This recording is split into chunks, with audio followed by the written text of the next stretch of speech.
Good morning, UPLB community here in Los Baños and to the different corners of the country and the world.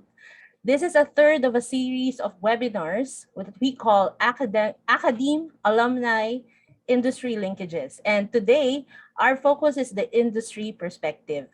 My name is Aileen Lapitan, and I will be your MC this morning. So as you have seen in the slide that was flashed earlier, we just have one quick note about the Zoom etiquette. So before we start, let me just note again that as our presenters are speaking, you have access to the Q&A window, and we hope that you make use of that if you have questions as we go. We will be accommodating your questions later in the open forum. And again, we want to note that it's important that you enter your questions and comments in the Q&A box at the bottom of the Zoom window. And now to officially start the program, I'd like to invite the president of the UPLB-Alumni Association, Captain Mauro Manny Baradas. Okay, magandang umaga po. Welcome to our third week for our UPLB-Alumni-Industry Summit.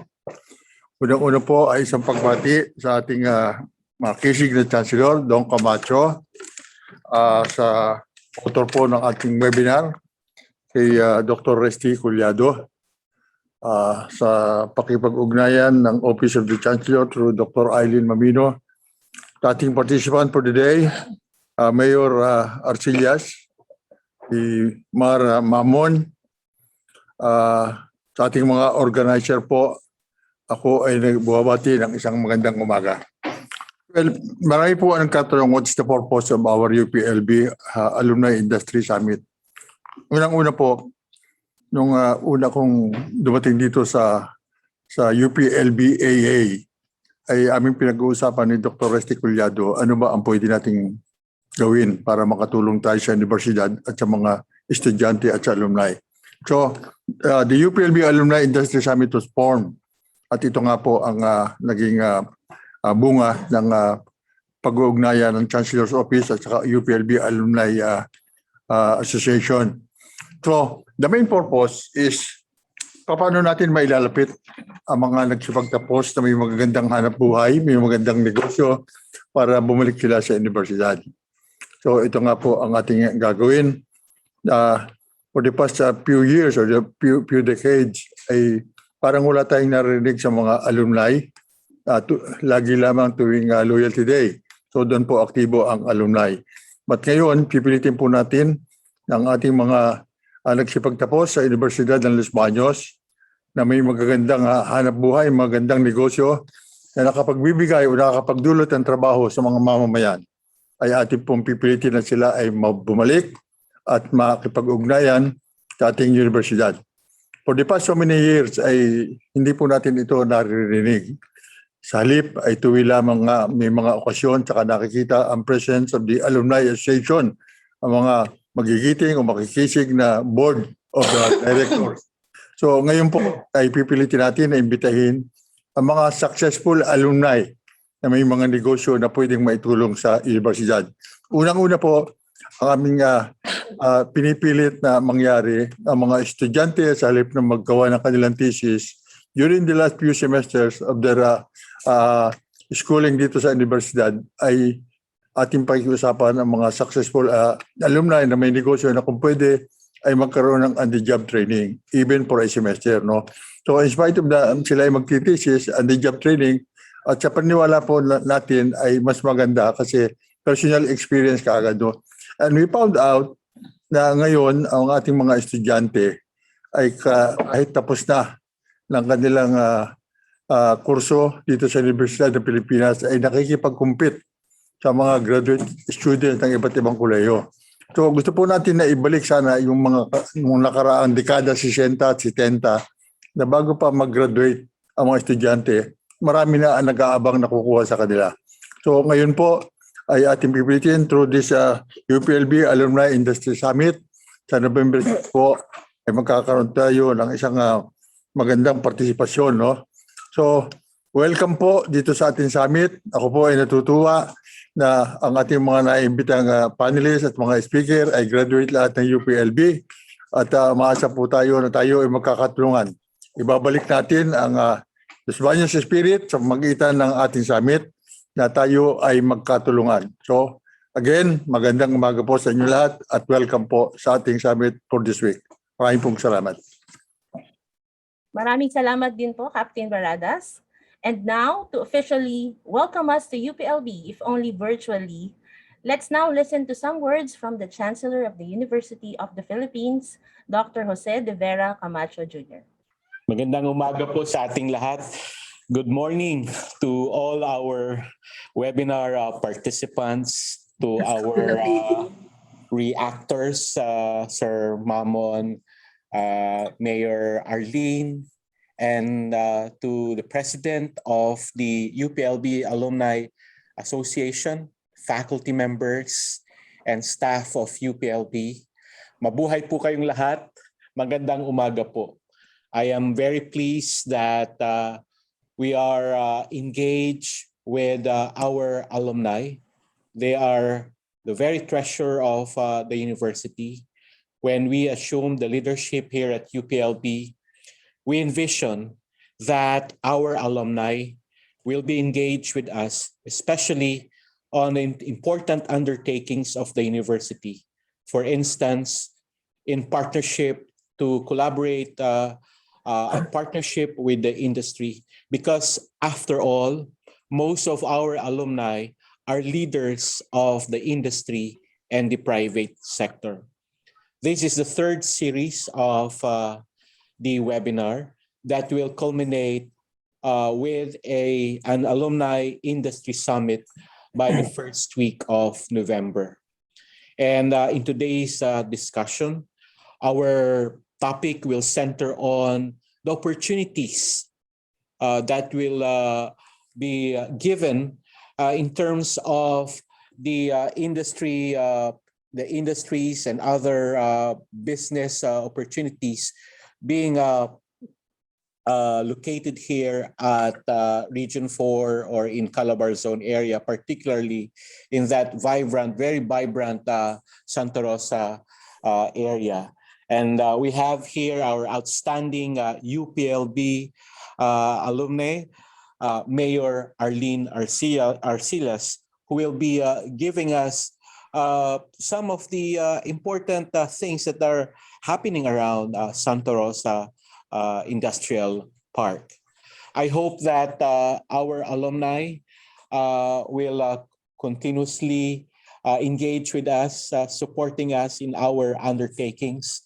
And let me congratulate all of you for successfully staging the 103rd Loyalty Day celebration. Palakpakan po natin ang ating mga sarili. Napaka-successful po ng ating Loyalty Day Alumni Homecoming. Although it was held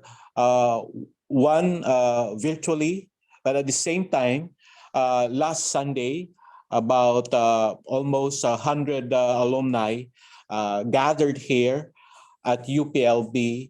Of course, observing the health protocols, we celebrated with limited face-to-face activities. And we were very happy with the turnout of the activities, mainly because of the support of our alumni. Kayo po ang nagiging sandigan po namin ngayong panahon ng pandemya, where we need so much of your assistance and support, particularly in supporting our students who are, I would say, facing difficulties in the remote learning approach. In addition to what the university has been providing, alam niyo po, nandyan pa rin po ang mga limitations sa ating pagbibigay ng mga ayuda. Kayo po ang naging sandigan ho namin. At kailangan po nating ipagpatuloy itong pagtutulungang nangyayari sa ating sa university at sa alumni, because ayaw po natin na mahinto ang mga programa at inisyatibo ng university. At nandyan po kayo na umaagapay. Marami pong salamat sa inyong lahat at mabuhay po ang alumni ng UPLB. Maraming pong salamat. Maraming salamat din po, Chancey. Now we go to the introduction of our speakers. I'm very sure that you are all excited to meet them this morning. And so before we set them off in a series of talks, let me just introduce them one by one through the following. Okay. So our first speaker has proven herself as an outstanding government and elected official. So she became Kabataang Barangay Federation President of the then town of Santa Rosa in 1984. She was then elected as senior councilor in 2004, elevated to the city vice mayor's office in 2005, and assumed OIC mayor, a position in 2006. In 2007, she was elected as the first lady mayor and first elected city mayor of the city of Santa Rosa. She served for 3 consecutive terms.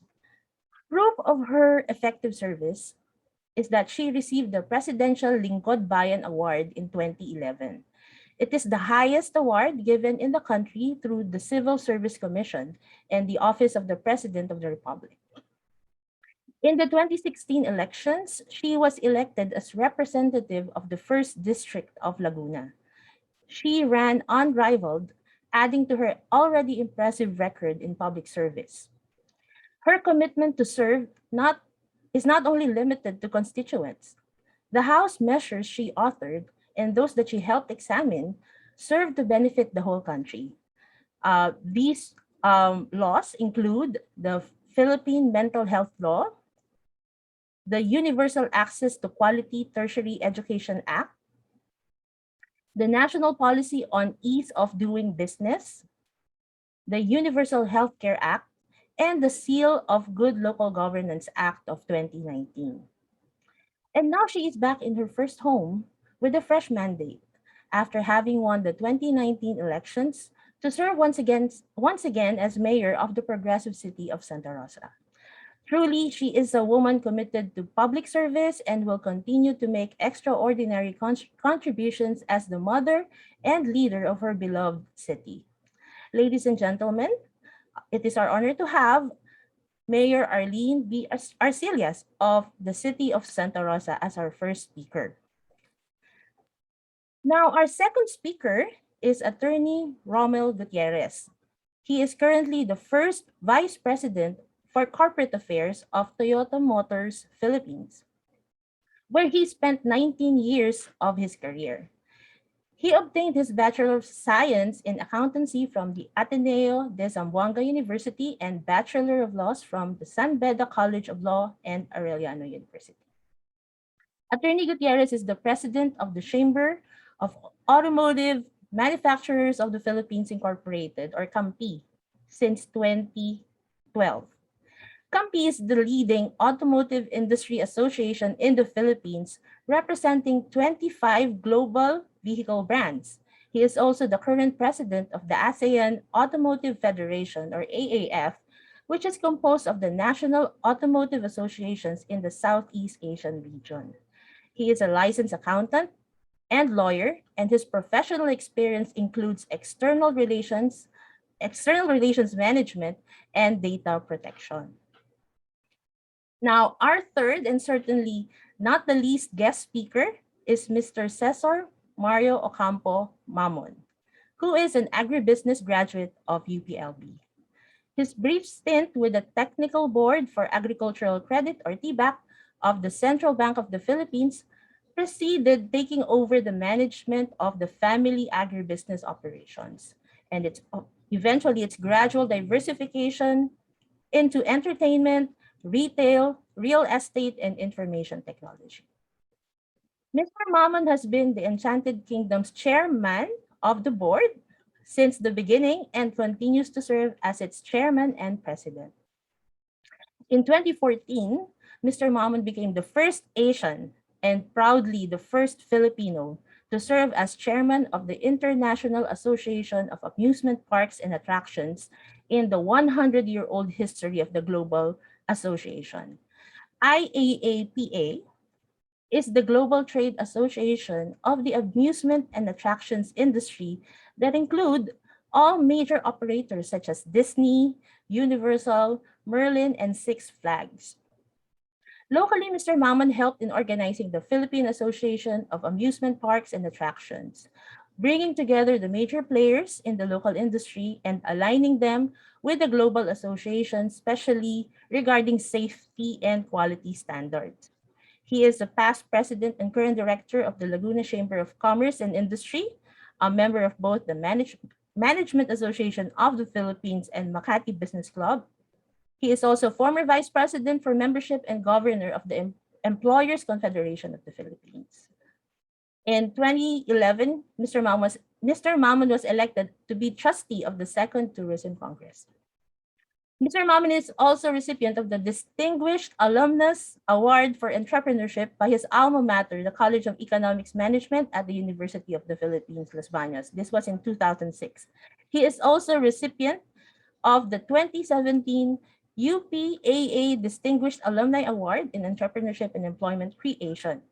In recognition of his leadership, achievements, and contributions in his field of endeavor that have benefited not only himself and his profession, but also the university and the community he has chosen to serve.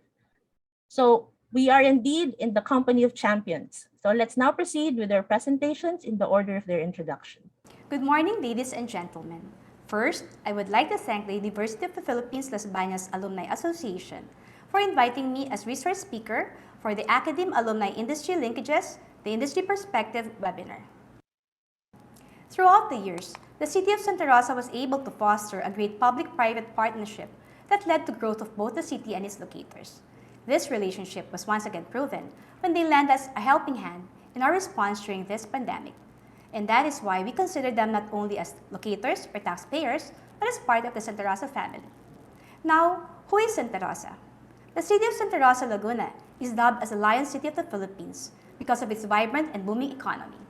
Home to 4 PEZA-accredited economic zones, namely Laguna Technopark Incorporated, Greenfield Automotive Park, Santa Rosa Commercial IT Park, and the Toyota Special Economic Zone. Home of major corporations such as Coca-Cola Bottlers Philippines, Monday Nissan Corporation, San Miguel Brewery and Magnolia, including world-class leisure centers like Enchanted Kingdom and Santa Elena Golf Club.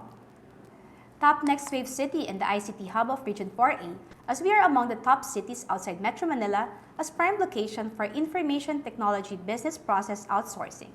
KGB, Teletech, Convergys, IBM, and ICOR are the IT BPO companies that are currently residing in Santa Rosa. With many BPO companies now locating in the city, Santa Rosa ranked 87th in the 2018 Solon's top global outsourcing destinations. Santa Rosa is one of only 6 Philippines cities that rank in the top 100 in the world. All this makes Santa Rosa one of the top investment hubs in the country, a city among the fastest rising local economy in the country, an economy, so to speak, that is roaring like a lion. Trade and industry number of locators, 103 PEZA registered industrial estate, 4 car manufacturers, 3 bus assemblers, 2. What can the city of Santa Rosa offer? I believe that human resource is our greatest resource. This is why during my first term in office as city mayor in 2007, I vowed to establish the 4 pillars of development, and one of them is the pillar of knowledge and skills. This is because it is only my belief that development of Santa Rosa will only be relevant and significant if the people are well educated and possess the necessary skills demanded by the times and needs of the city as well as its locators. Connecting it to our topic for this webinar, I think that the best way that students, our future professionals, can learn is through experience. If we could link them to successful companies, there's only a great chance that they can absorb the great qualities of our company and use it once they graduate and start looking for a job. Experience is the ultimate teacher, and exposing them to real-life job situations is a great way for them to learn. However, most of the time, interns are only involved in small projects or jobs of the company. But I think the interns should be involved more. There should be hands-on experience. As Benjamin Franklin once said, "Tell me and I forget, teach me and I remember, involve me and I learn." As mentioned earlier, the city of Santa Rosa is home to major car manufacturers and bus assemblers. One of our active partners in this industry is Toyota Motor Philippines. For many years, Toyota provides assistance to the city in many aspects of our service. They provide the various donations to the Santa Rosa Manpower Training Center to elevate the state of technical education in the city. More than that, they are our partner in training our students through the dual training system. The dual training system, or DTS, is a mode of training delivery which combines theoretical and practical training. It is called dual because the training happens in two settings, in our very own SRMTC and in our partner company, which is Toyota. Once a trainee performs well, they have a good chance of being hired by Toyota. For this reason, I am confident that the car manufacturing industry is one that can help UPLB, especially the College of Engineering and Agro-Industrial Technology. A partnership between UPLB and ICT BPO industry has a huge potential if given a chance. I've read recently that the BPO firm Accenture actually partnered with several universities to accelerate technology innovation in our country. The partnership involves curriculum development and intervention, data and analytics programs, research and development programs. UP is actually one of the universities that is included in that partnership through the University of the Philippines Engineering and Research and Development Foundation and University of the Philippines Sustaining Collaboration in an Advanced Learning Environment, where there are programs for startups and university spin-off ventures within the sectors of healthcare, retail, software and platforms, consumer goods and services, banking, insurance, and many more. I think if we can link UPLB with the BPO firms existing in the city of Santa Rosa, we might actually mimic some of the partnership programs that can be useful for both parties.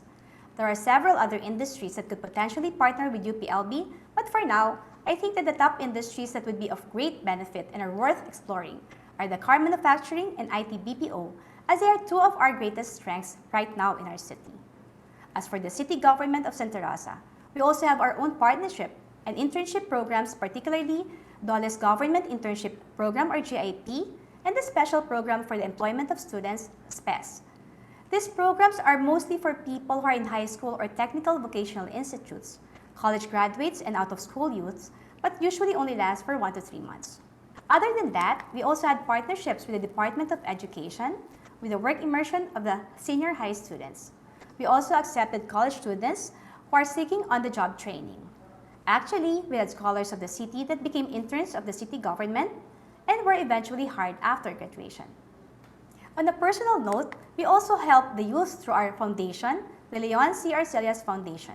I am pleased to share that a couple of those scholars are actually part of the city government now. Overall, I think collaboration between universities and industries should be strengthened. Internship programs, joint research programs, joint training programs, seminars, curriculum development, and the likes are a great way for both the universities and the industries to further accelerate the knowledge and skills they currently have. Well, I hope you find my inputs useful. I'm also looking forward to gaining insights from other speakers today. Once again, thank you for inviting me, and good morning. Captain Mauro Manny Baradas, President, UP Alumni Association. Chancellor Dr. Jose Camacho Jr. To the webinar organizers, Dr. Aileen, Lapitan, and team.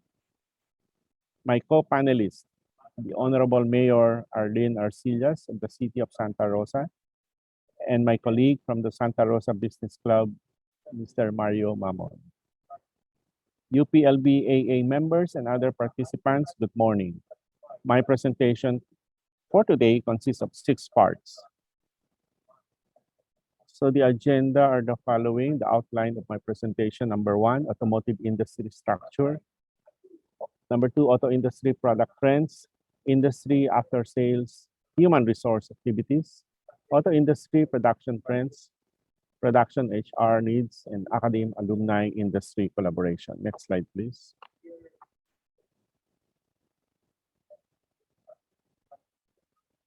Next slide, please.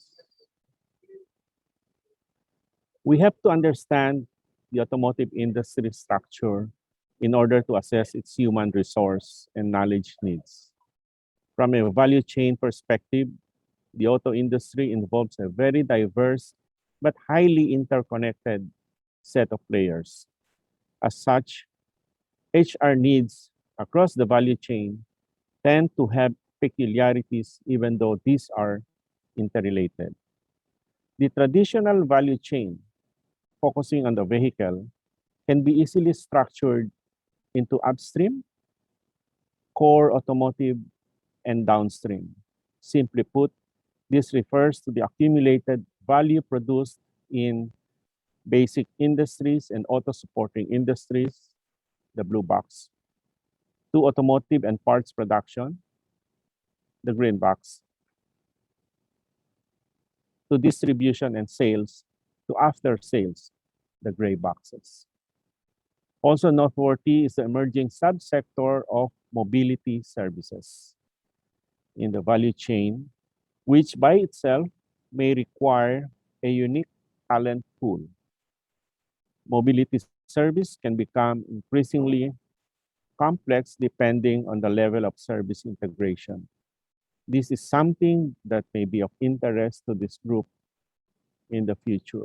Please take note of the example there of the mobility service. This is digitally enabled on-demand mobility solution. Example would be the ride hailing, ride sharing, and on-demand shuttle. Next slide, please. The core automotive industry, the manufacturing part of the value chain, is concentrated in Region 4A, Calabarzon. The remaining major vehicle producers are located in the Philippines, in Laguna, sorry. I say remaining because there are actually major players before who left the country. There is a concentration of parts manufacturing capabilities in Laguna and nearby locations like Cavite and Batangas as well. This agglomeration of automotive manufacturing companies in Region 4A is attributed to the following. Number one, the presence of economic zones and industrial estates that provide ideal locations for manufacturing activities. According to a Japan Chamber of Commerce and Industry of the Philippines, Inc., or JCCIPI, there are approximately 200 Japanese manufacturing companies in Calabarzon, including automotive. Number two, the availability of labor force from 2006 to 2015, Calabarzon accounted for 13% share in the total labor force. Number three, there is also a positive perception of the local business environment in Calabarzon. In Santa Rosa in particular, the Santa Rosa Business Club has a close working relationship with the city government. This provides business with a ready venue to discuss any concerns that may fall within the purview of the local government. Next slide, please. Now let us discuss HR and knowledge development and utilization in the context of technological change. From product perspective, conventional vehicles, that is, internal combustion engine, still dominate the auto market at over 99% of new vehicle sales. ICE technology continues to change, whether in response to stricter regulations or customer preferences.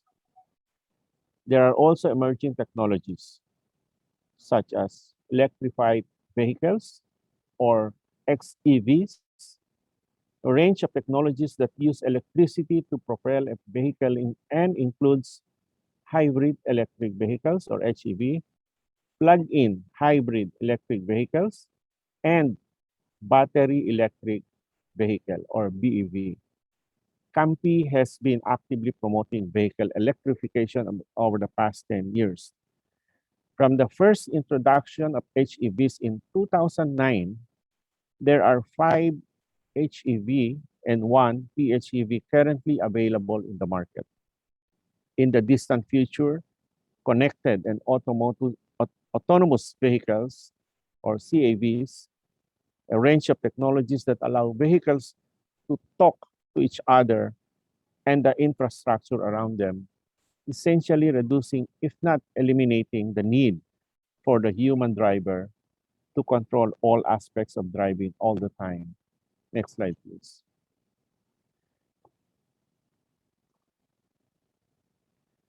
At the industry level, we utilize associations like CAMPI in particular, for partnership and collaboration with the government.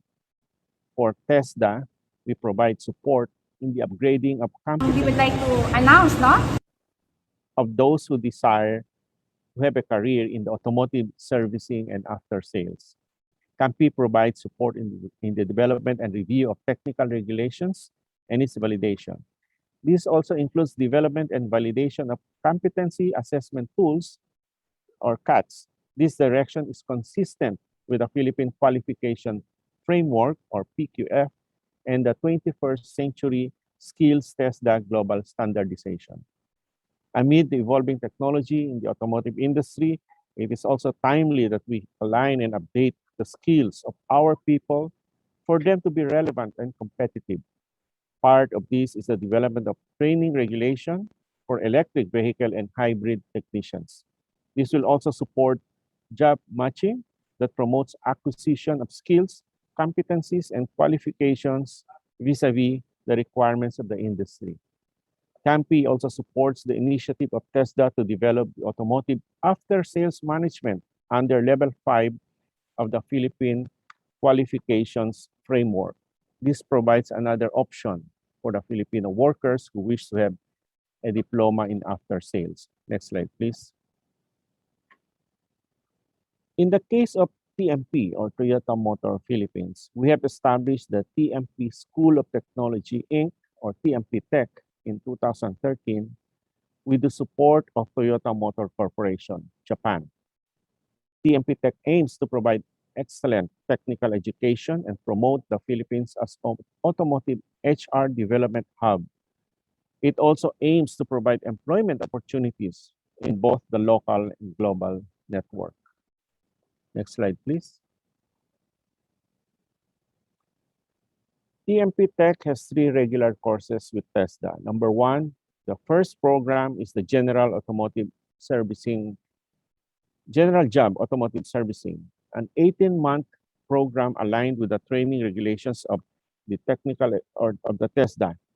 Upon completion, our graduates will have acquired skills and competencies of a Toyota diagnosis technician. Number 2, the second program is Toyota Automotive Body Repairing, a 7-month course that provides skills and competencies of a Toyota Pro Body technicians. Next slide, please. Number 3, the third program, Toyota Automotive Body Painting, a 7-month course that provides skills and competencies of a Toyota Pro Paint technician. The foundation of TMP Tech curriculum is the Toyota Global Training Program called Technical Education for Automotive Mastery for the 21st Century, or the Team 21. These and the extensive on-the-job training in partner with Toyota dealerships provide TMP Tech with a distinct advantage over other automotive technical schools. TMP Tech also offers the following. Number 1, short courses called Capsulized Automotive Repair Series, or CARS, available for vehicle owners, motor pool drivers, and enthusiasts on basic troubleshooting and servicing. It also caters to the needs of other TESDA-run schools or senior high schools on trainers training, as well as insurance companies for training on auto body collision and damage evaluation course. Japanese language courses specifically catering to the recruitment of Toyota and Hino dealers in Japan for Filipino technicians. Next slide, please. To date, TMP Tech has 1,264 graduates of general job automotive servicing, auto body repair, and auto body painting courses. It has also training partnership with Abdul Latif Jamil Importation and Distribution, which is in Saudi Arabia, Abdullah Abdul Ghani and Brothers in Qatar, and Toyota dealers in Japan. Very recently, TMP Tech received TESDA's 2 Stars Award for Automotive Servicing NC4 under the TESDA system for TVET accreditation and recognition. This means that TMP Tech is a center of technical proficiency, which has shown significant progress in developing and implementing sound processes and procedures in its quality assurance system. And by the way, TMP Tech is the only private school to receive this award. Next slide, please. Moving on to production, we need to take a look at the manufacturing profile to assess HR needs for production. Original equipment manufacturers, or OEM, in the Philippines currently produce Euro 4 ICE vehicles in the subcompact passenger car segment and commercial vehicles. There is no concrete plan yet on the local production of XEVs, considering its current low market penetration rate and the lack of comprehensive XEV policy. In terms of processes, under the Motor Vehicle Development Program, or MVDP, participants are required to undertake the basic processes of welding, painting, assembly, trimmings, and quality inspection. There are also certain firms, including Tier 1 suppliers, that have developed metal stamping capability for small and medium to medium press parts. Production plants undergo some measure of technological updating periodically to improve production efficiency or because of new model introduction. It was, however, the implementation of the Comprehensive Automotive Resurgence Strategy Program, or CARS, in 2016 that introduced new manufacturing capabilities in the Philippines in the area of metal stamping and resin injection. We are now able to produce large body shell parts and large and complex resin parts, such as instrument panel and center console. At the same time, robotics and semi-automation are being slowly adopted in some plants. It is based on this manufacturing profile that the top and traditional HR needs of the industry were developed. Next slide, please.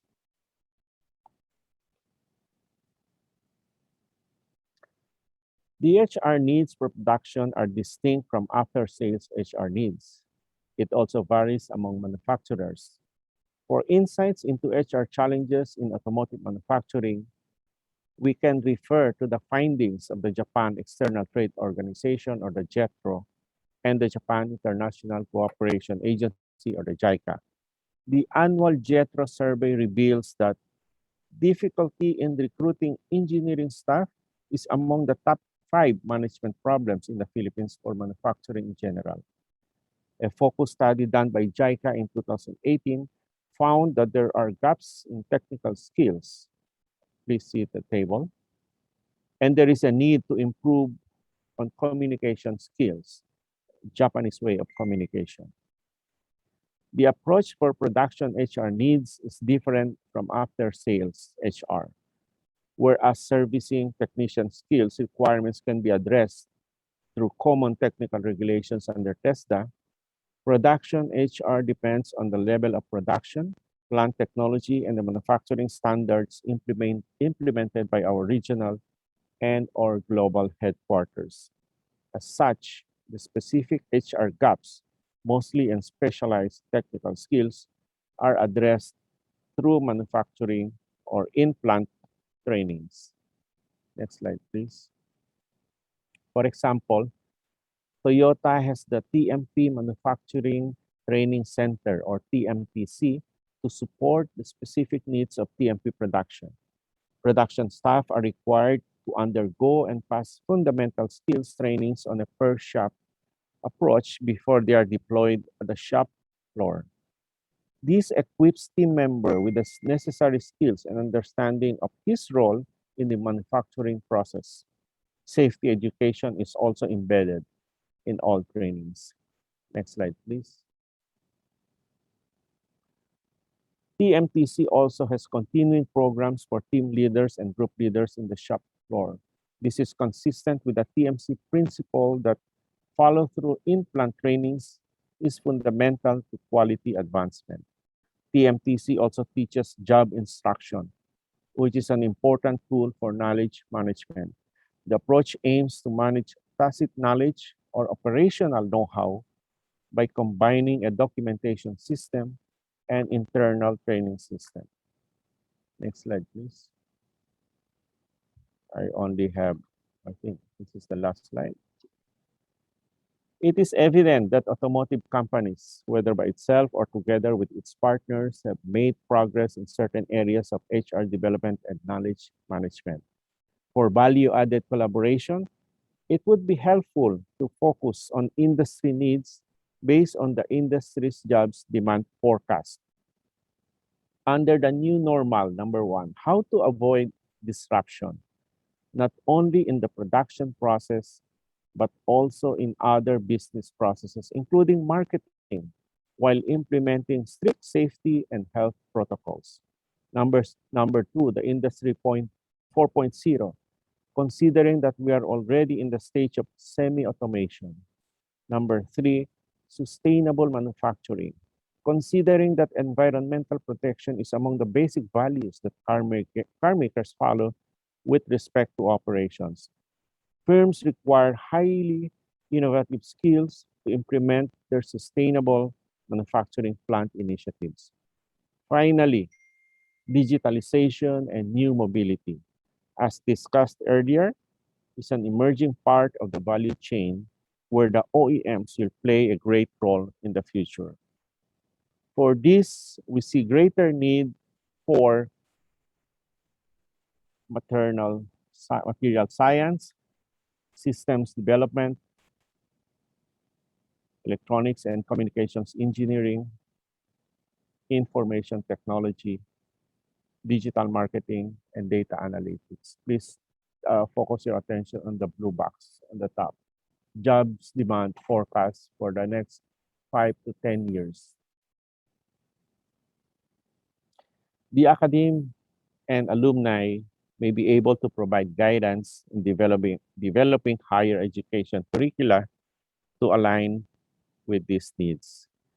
The challenges we foresee are, number one, industry-academe divide. The perception that academe is focused on the research and academic aspect, while the industry is concerned with business aspect. Number two, intellectual property rights. Private companies are limited in terms of the data and information they can share with other parties. Number three, sustainability. Most engagements are short-term and tied to funding. For a successful collaboration, we should consider the following. Number one, maximizing existing fora, specifically the RDC 4A Special Committee on Academic and Industry Linkages. It is helpful to build on industry information accumulated over the years of exchange under a multi-stakeholder setup. And number two, long-term, flexible partnerships. Studies generate results and recommendations that do not necessarily lead to policy and or program development. It is necessary to see through study results up to implementation. Thank you. That's all for my presentation. Good morning. Chancellor Dong Camacho Jr., my lower classman, meaning mas bata or younger. UPLB-AA President, my friend Manny Baradas, an upperclassman, meaning mas mature or mas matanda.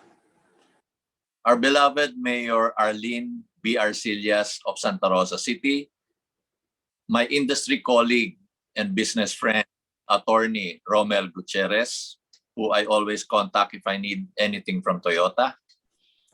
Distinguished guests, UPLB faculty, staff, alumni, and students, ladies and gentlemen, and as we say at Enchanted Kingdom, a magical morning to one and all.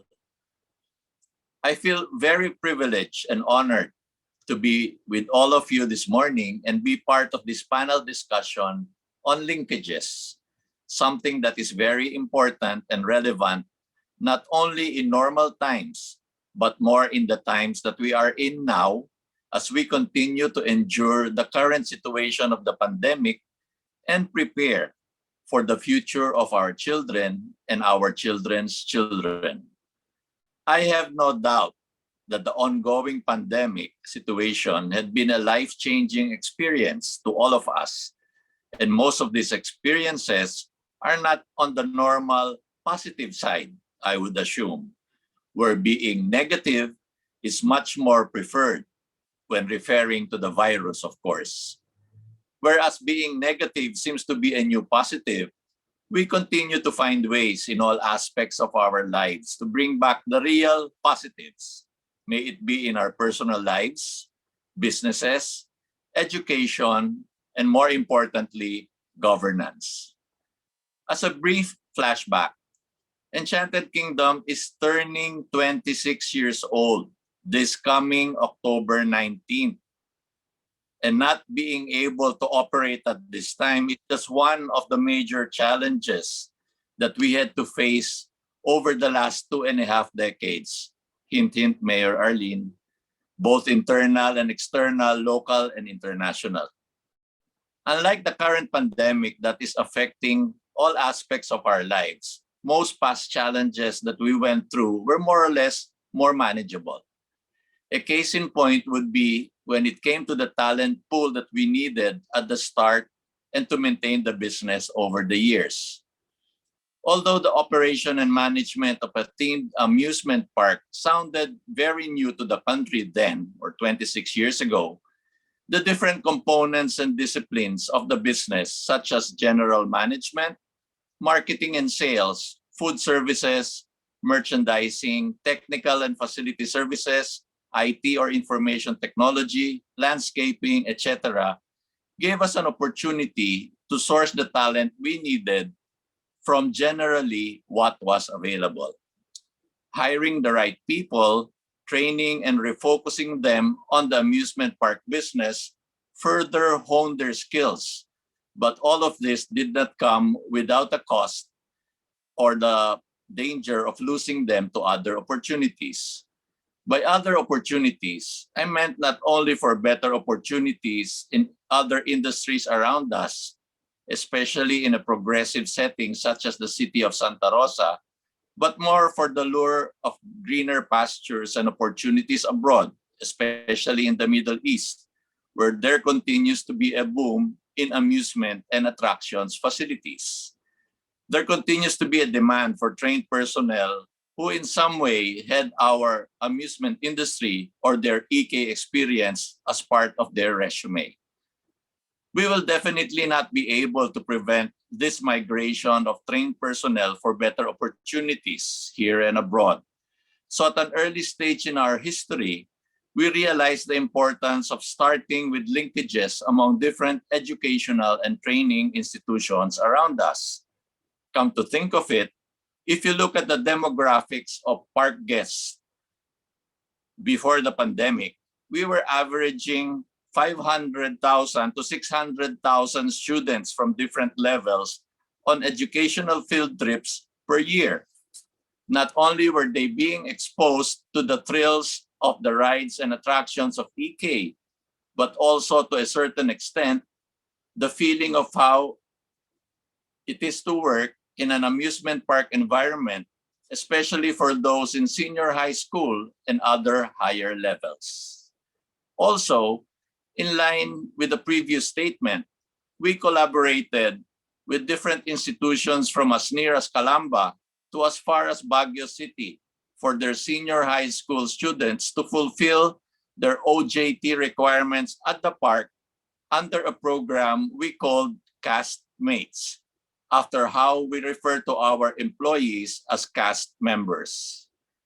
Even before the onset of the pandemic, EK, together with our National Industry Association, the PhilAPA, were collaborating with the Department of Education to come up with a special curriculum on amusement park operations for K-11 to K-12, or for those senior high school students who may opt for technical vocational courses instead of a full college degree course. Speaking of technical vocational courses, Enchanted Kingdom, like many other companies in the various light industrial parks in Santa Rosa, have partnered with institutions like the Dual Tech Training Center, Anihan Technical School, and the Jacobo Gonzalez Memorial School of Arts and Trades, to name a few. By sponsoring and hosting deserving trainees in those different institutions, from those different institutions in our companies, we can have a pool of resources for our future needs and hire them also.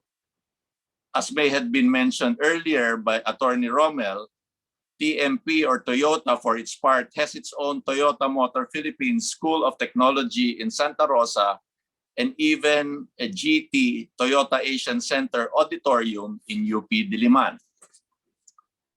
Enchanted Kingdom has always placed a premium on education for career development and advancement, and over the years had nurtured collaborations with institutions of higher learning in around our area, such as Letran Calamba, STI Santa Rosa, and LPU Laguna. Of particular significance is our tie-up with LPU Laguna because over the past 6 years, more than 60 undergraduate cast members or employees of EK had been able to complete their studies for a bachelor's degree through the school's version of the expanded tertiary education equivalency and accreditation program or ETIAP of the CHED. In 2014-2015, Lyceum also worked with us to come up with an MBA course curriculum focused on our park operations for our middle level and senior executives that resulted in 15 graduates. As you can see from the preceding narrative, Enchanted Kingdom sees the relevance of a strong industry-academe collaboration, not only for its own purposes, but also for the purposes of other industries of Calabarzon, and especially in our area of Santa Rosa. The continuous movement of the workforce in search for better opportunities here and abroad necessitates the establishment of these strong linkages to assure a continuous supply of manpower trained in tools of the trade that are most needed. We at Enchanted Kingdom welcome the opportunity to work with UPLB, our industry partners like Toyota, and of course in close partnership and coordination with our beloved and esteemed Mayor Arlene of the City of Santa Rosa.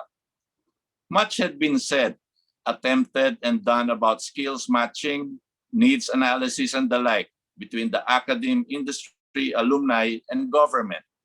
But moving forward from all of this at this current time is doubly significant, not only because of the challenges we are facing now, but more for the new opportunities that have come up or are coming up because of these challenges.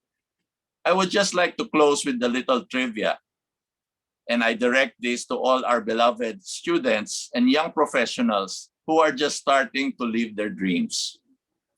Let not your chosen course limit your opportunities in life, because there may come a time when other opportunities in different fields may come along. Just look at myself and Mayor Arlene. If I am not mistaken, Mayor Arlene took up a preparatory course in the direction of eventually becoming a medical doctor. But by circumstance and need, she is now in the service of her constituents in Santa Rosa. Well, as mentioned before, yours truly completed a course in agribusiness. The agri part lasted for only the first 20 years before my introverted self was transformed into an entertainer and a themed amusement park operator for the last 26 years, where the business part of the agribusiness still continues. Perhaps it was also the strong influence of my extroverted wife, also a UPLB alumnus, for those who know. At EK, we now sow, seed, or plant thrills, excitement, and happiness, and harvest once-in-a-lifetime memorable experiences for families and loved ones, young and old alike, from every generation. Maraming salamat po sa pag-aanyaya, Let us all keep safe, stay safe, and be in the pink of health, and may God continue to bless us all. Before I end, finally, I would like to present a video, not about linkages, but more about our reopening exactly a year ago at this time. So please watch and enjoy. Of course, we would like to announce, no? Initially, na-announce na po ng City Government of Santa Rosa ng #1 amusement park in the Philippines where the magic begins, Enchanted Kingdom, will soon reopen. And it will definitely it will open before October 25, kung saan po yun ang anniversary ng Enchanted Kingdom. 25 years na po ng Enchanted Kingdom. So lahat po ay pwedeng pumunta dito, provided of course, we will set mga protocols po dito.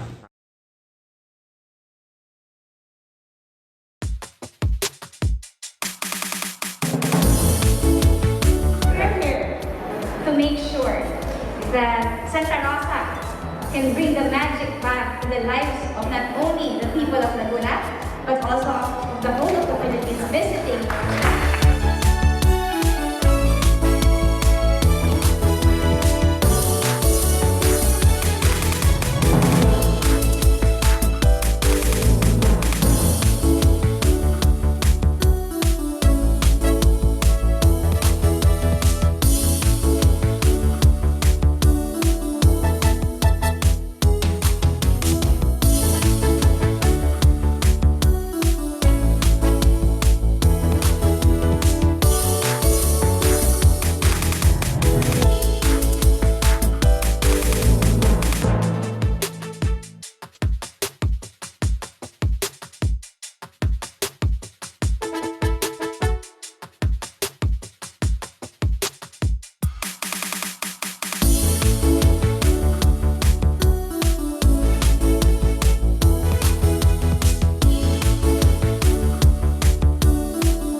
The reopening of Enchanted Kingdom this October.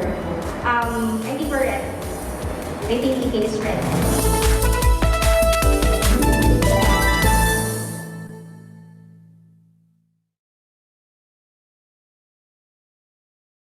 Again, maraming salamat. Thank you very much. May God bless us all. And we're hoping to have a Merry Christmas better than last year. All right. Thank you very much, Mr. Mamon, and to the rest of our speakers. No, certainly, what a way to end the talks. No, with something very hopeful. We're all excited to come back to Enchanted Kingdom. Who hasn't been? No, who hasn't been to Enchanted Kingdom? Thank you very much to our honored and our beloved invited speakers. Thank you very much for those presentations. And now we move on to our open forum. I think a lot of people are even more excited about this part of the webinar. We are checking the Q&A box, but there are no questions yet. Baka nag-iisip pa sila. But again, let me welcome back our speakers, no? Mayor Arlene, Attorney Rommel, and of course, Cesar Mario. Thank you very much po sa inyo pong time, no, that you're spending with the UPLB community, dito sa Los Baños and everywhere. We are, I'm seeing here a total of 70, no, in Zoom, and we are live on Facebook, I believe.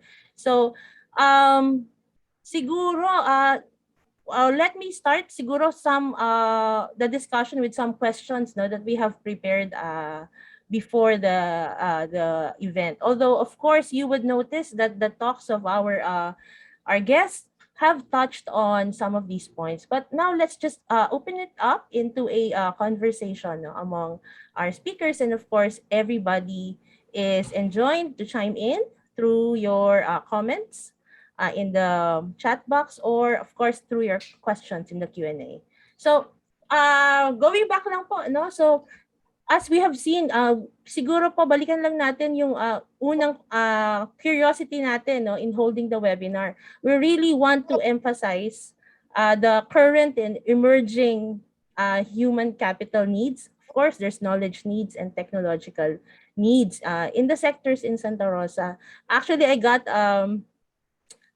a note, no, of observation. Sabi, parang this commenter said parang wala siya masyadong nakikita pa na masyadong collaborations between UPLB and the players in Santa Rosa. But of course, we don't know everything that's happening. So this might be also a good way to clarify on that. But again, going back to the question, could we go back to that? Ano po kaya yung mga emerging and current needs natin ngayon sa sector that hopefully, no, UPLB with its dynamic, kasi po, if you remember, we have gone from being an agricultural university to something bigger and more dynamic, no, bigger and better. And now, and that's a result of, you know, responding to the needs of society. And we are here because we want to know how, you know, the industry could link with the university, and of course the alumni also, through the alumni in tapping into that. So yeah, so may who wants to go first? Sino po ang gustong mauna dito sa isa natin? So let's just go back to the point, no? Ano po yung mga needs natin sa human or knowledge capital that you see would be very promising for a linkage with UPLB? Okay, Mayor, please go ahead, ma'am. Yes, Doc. So again, good morning. No? Kanina pa po ako nag-join. Hindi lang kami makapasok kanina. But anyway, with the collaboration, there was a comment na wala pa masyado with UPLB and the city. Mostly of our collaboration is not on the academe. No, most are projects na for the city po, no, for the city. We do have university here na ka-collaborate din po ng city, no, the PUP. And collaborating with GIS, nabanggit po I think in my presentation, kanina, that we have programs, no? We have programs ng city, may collaboration kami with the Academe here in Santa Rosa. Kaya po pinapresent natin kanina, what are the industries in the city of Santa Rosa. And I've stressed na human resource is the capital, no? Yun po ang resource ng Santa Rosa talaga, kasi as you can see, hindi naman kami agricultural na, di ba? Hindi naman kami, we're highly industrialized. And sa industry po, ang nagdadala doon syempre ang mga tao. So, nabanggit ko nga kanina, human resource is the resource of the city of Santa Rosa, and developing them is very important. So, we have presented kanina the industries that we have here in the city of Santa Rosa that we think we can link with the Academe, especially UPLB. Na especially po, na kaming dalawa to Mario, ay galing doon. Siya nung hindi pa po yata ako pinaplano ng Panginoon.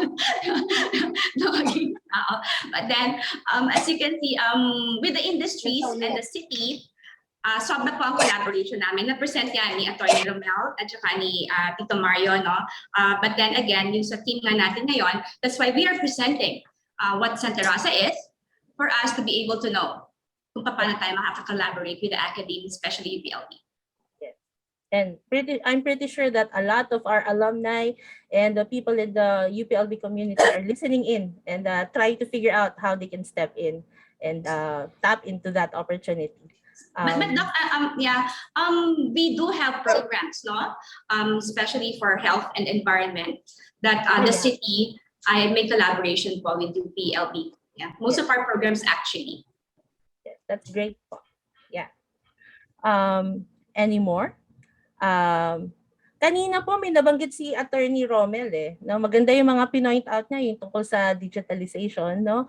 I think with our as an example, no, we do have a very good computer science program here Yeah, so in applied math also. And but that's only one of the many ways, no, that we could probably find some commonality. But Yeah. yes, Oo. sir. Go ahead, If, po.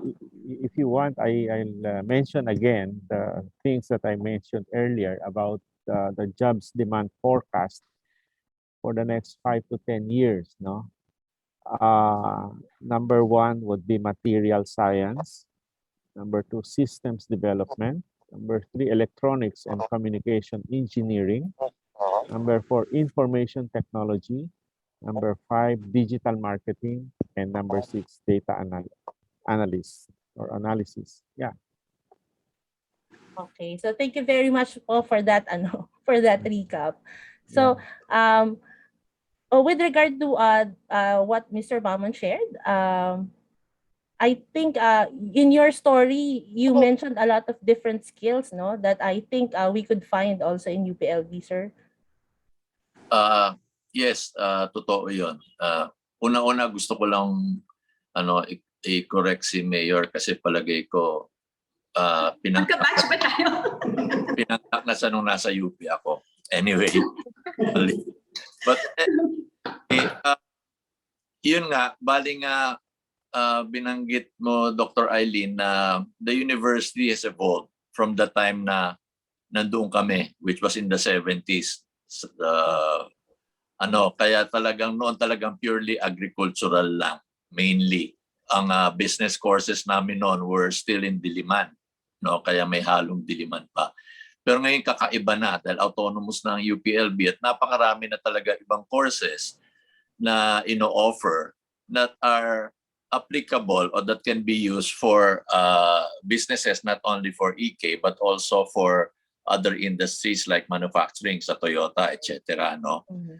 So sa nakikita nga, nasabi na ni Mayor at nasabi na rin ni Attorney Rommel, pero if you look at the industries beyond travel and tourism, meron din kasi manufacturing, nandyan ang IT, telco, utilities and supply chain, HR, no, at saka people management, no.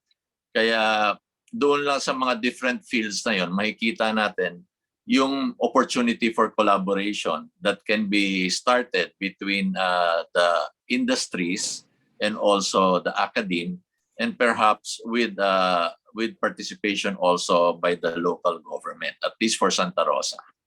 Yes, opo. So, napaka-importante nga po na meron talagang collaborative effort toward that. And I think I'd also like to emphasize what Attorney Rommel mentioned, no, that sometimes we overlook that there's a special committee at the Regional Development Council that's devoted to the Academe-Industry linkages. So I think that's really good to point out because we need to tap into that. There's already an institution where we could actually bring these interests, no, to the attention of the government for support. And of course, an entrepreneurial local government support is always very welcome. That's why I think we have chosen Santa Rosa, no, because Santa Rosa is very supportive, no, of not just of the university but of the industry. So yes, thank you for the recap, no, especially this is for the benefit of those who have joined us belated. Quite late, no, in the program. So sirs and ma'am, of course I'm sure meron din kayong na-envision, especially, no, I'm sorry to be putting the pressure on our two alumni. Number one, I would like to note that I'm very inspired with what Mr. Mamon shared about his experience, and also as he reflected on Mayor's experience, what she's done. You've come from a different field and you evolved into something, and I think that refers to something that is not a formal skill. I would probably call it an entrepreneurial spirit or an entrepreneurial skill to be able to evolve, according to what do you call this, emerging opportunities. So how do you think that, do you think the university, the UPLB experience has created that in you somehow or contributed to that kind of skill? And do you think that is something that could be developed in our students through perhaps more exposure to the industry or to people like you who could inspire them? Me first, ito are you? Yeah. Okay. Ladies Beauty first, though. Beauty first. Okay. So when you said that, when you asked that, no, I remembered the reason why my father, the late Mayor Leon Arcillas, chose me among my siblings to be the one in politics. Na-mention ko yata kanina, I started in 1984, no, as Kabatang Barangay chairperson, even before I entered UP. And then as chairman ng buong town noon ng Santa Rosa, I sat in the council, no, the youth representative, remember in the 1980s. So councilor na ako at actually that was 14, but for record 15 nang nilagay syempre, no, kasi 15. After that, during his last term, so may experience na rin ako noon. And then I went to UP. Now, one of the reasons why my father chose me to be the one to be developed as a politician, in government service, is because I am from UP. Ang UP na, yes, so, di ba, as compared to my siblings, one is from Assumption, one is from LaSalle, for us, no, alam naman natin yan, being in UP, parang gives you something, no, to be in government service or with the people, no, so with the people. So being in UP, when I was already in UP, so first of all, yung perception na she's from UP, she should be the one, she can do it. So that alone, no, gives me the parang for him, for my late father, for the people to have a rightful place, as to be in government service, no, and then of course, being in UP, no, I mean the culture is really to be with the people, no. Why to be with the people ang sinasabi ko? Because I'm a public servant, no. I'm a public servant. This is sinasabi muna natin yung academics na nakuha natin pa. This is sabi ko nga po kanina, di ba? In my presentation, experience, no, even with the collaboration with the academy and the industry, no, yes, my training, but experience is the best. And being in UP, I think, gave me an experience, no, to be with the people and to venture into government and public service. Right. Yan. Yes, importante po yung experience, no? That's why I think Yes. we're also kind of keen towards looking at how we can prod our students also into gaining some experience in the industry. And I think siguro through your experience I guess you were fortunate to have a father who's also in that field and is willing to mentor you. But whether it's public service or in the manufacturing industry or other industries, I think experience, hands-on experience, as we've seen in your case, is very beneficial. Mr. Mamon, would you like to share your insights about that? Ako naman, I ended up in UP College of Agriculture or UPCA in 1971, a year before the first quarter storm. Bumagsak ako sa Los Baños kasi Los Baños lang noon ang walang entrance exam. Kasi ang totoong rason doon dahil I spent 10 months as a Rotary exchange student in Australia and I didn't have a chance to take the entrance exams for other schools or other UP units. So my late father, class of 34, being part of the UPCA community, said, "Diyan ka na lang sa Los Baños." And it was very fortunate kasi nga, yun nga, it opened my eyes to the realities of life. Although hindi naman ako tumira, I was commuting from our house in Los Baños. But more and more time was spent within the campus. Alam niyo naman kasi may nakilala ako dyan na hanggang ngayon kasama ko pa. No? So talagang ganun yun. Pero yun nga, bali nga, even like Arlene, even before graduation ako, in 1971 ako pumasok, 1972-73 tumutulong na ako sa father ko to run the agribusiness concerns, no?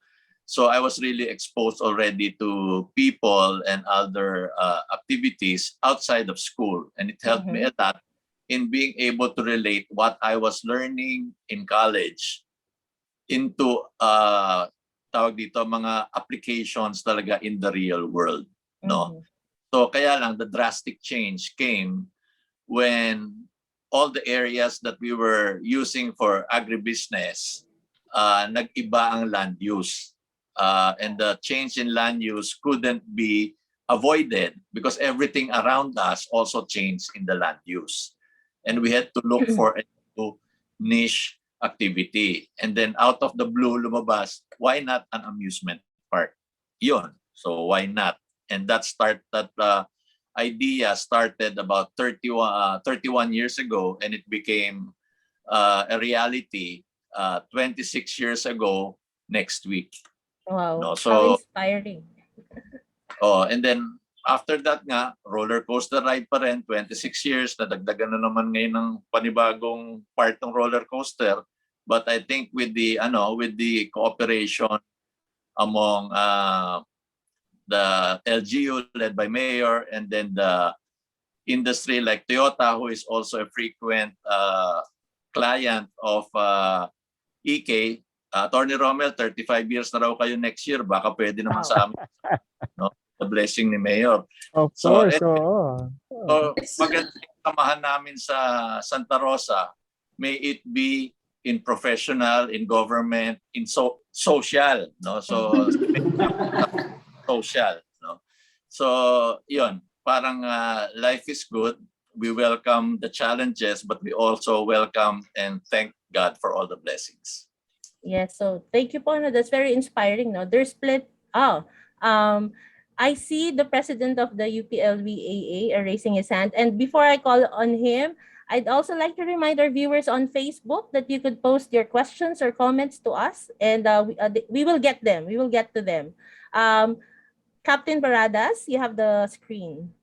Okay, I would like to address this to Mayor Arlene at kay Mamon, ano? Being a UPLB alumni. Well, tayo, graduate ng College of Agriculture, pero kahit saan po pwede. No? Others goes into military, yung iba nag-medicine, yung iba naging negosyante.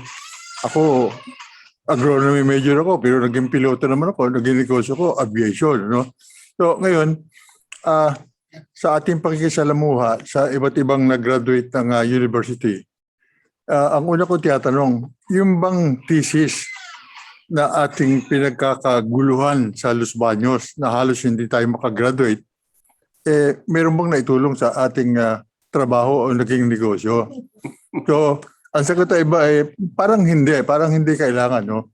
And I think assessment ko, because I work with various banana plantations in Davao, yung mga graduate ng LB na na-assign sa research, tingin ko, yun lang ang nangangailangan ng thesis. Yung experience nila how to write a thesis. Ano? Pero yung iba na nasa management, parang hindi kailangan. No? So, pakikipag-ugnayan natin kay Chancellor Camacho, sabi ko, Sir, tingin ko mas maganda ay ating bigyan ng choice ang estudyante. On-the-job training versus thesis making. Ano? So, sabi niya, mukhang maganda ito. No? And one of our proposals, kung papiliin na natin agad ang estudyante ng mga junior pa, ano ba ang gusto mo? Maggawa ka ng thesis if you will go into research or you go on the job training. So kung ang choice nila ay to go on the job training, pagawin na muna natin, patapusin na muna natin sila lahat ng academics. Tapos yung last semester, saka natin papasukin sa on the job training. So my question is this.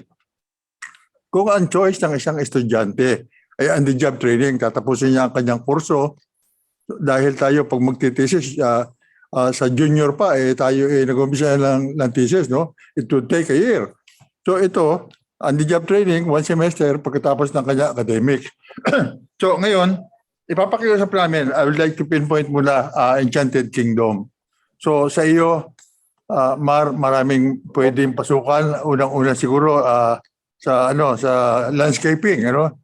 So sa agronomy, marami kang makukuha. sa mga technology, sa management. No? Okay, assuming that you can afford na makapag-hire ka, of, not exactly the word hire, no? Maka-absorb ng on-the-job training for 1 semester. Ngayon, maswerte naman kung ating mga estudyante na makakuha ay nakakotse. So, ibig sabihin, affordable ang gastusin para sa mga parents, no? Saka sa estudyante. Pero kung wala, at mostly, ang mga graduating students na doon na tinutulungan ngayon, talagang pinipilit lang makagraduate, no? We are giving them laptops, binabayaran natin ang kanilang internet. So kung estudyante ay gano'ng kahirap, pwede bang ma-absorb na Enchanted Kingdom for 1 semester na libre ang board and lodging? So yun ang biggest question. So ngayon, kung let's say, sabi mo, pwede tayo ng 5. So okay, well and good, no? So i-announce natin sa mga graduating students and all departments, meron tayong available na pwedeng mag-on-the-job training sa Enchanted Kingdom. So i-assign natin, no? Then sa kay Mayor Aileen naman, ano ang pwede nating i-offer na sa mga naririyan sa ating Santa Rosa? So magsasabi kami, merong 15 estudyante graduating sa College of Engineering, sa Food Science.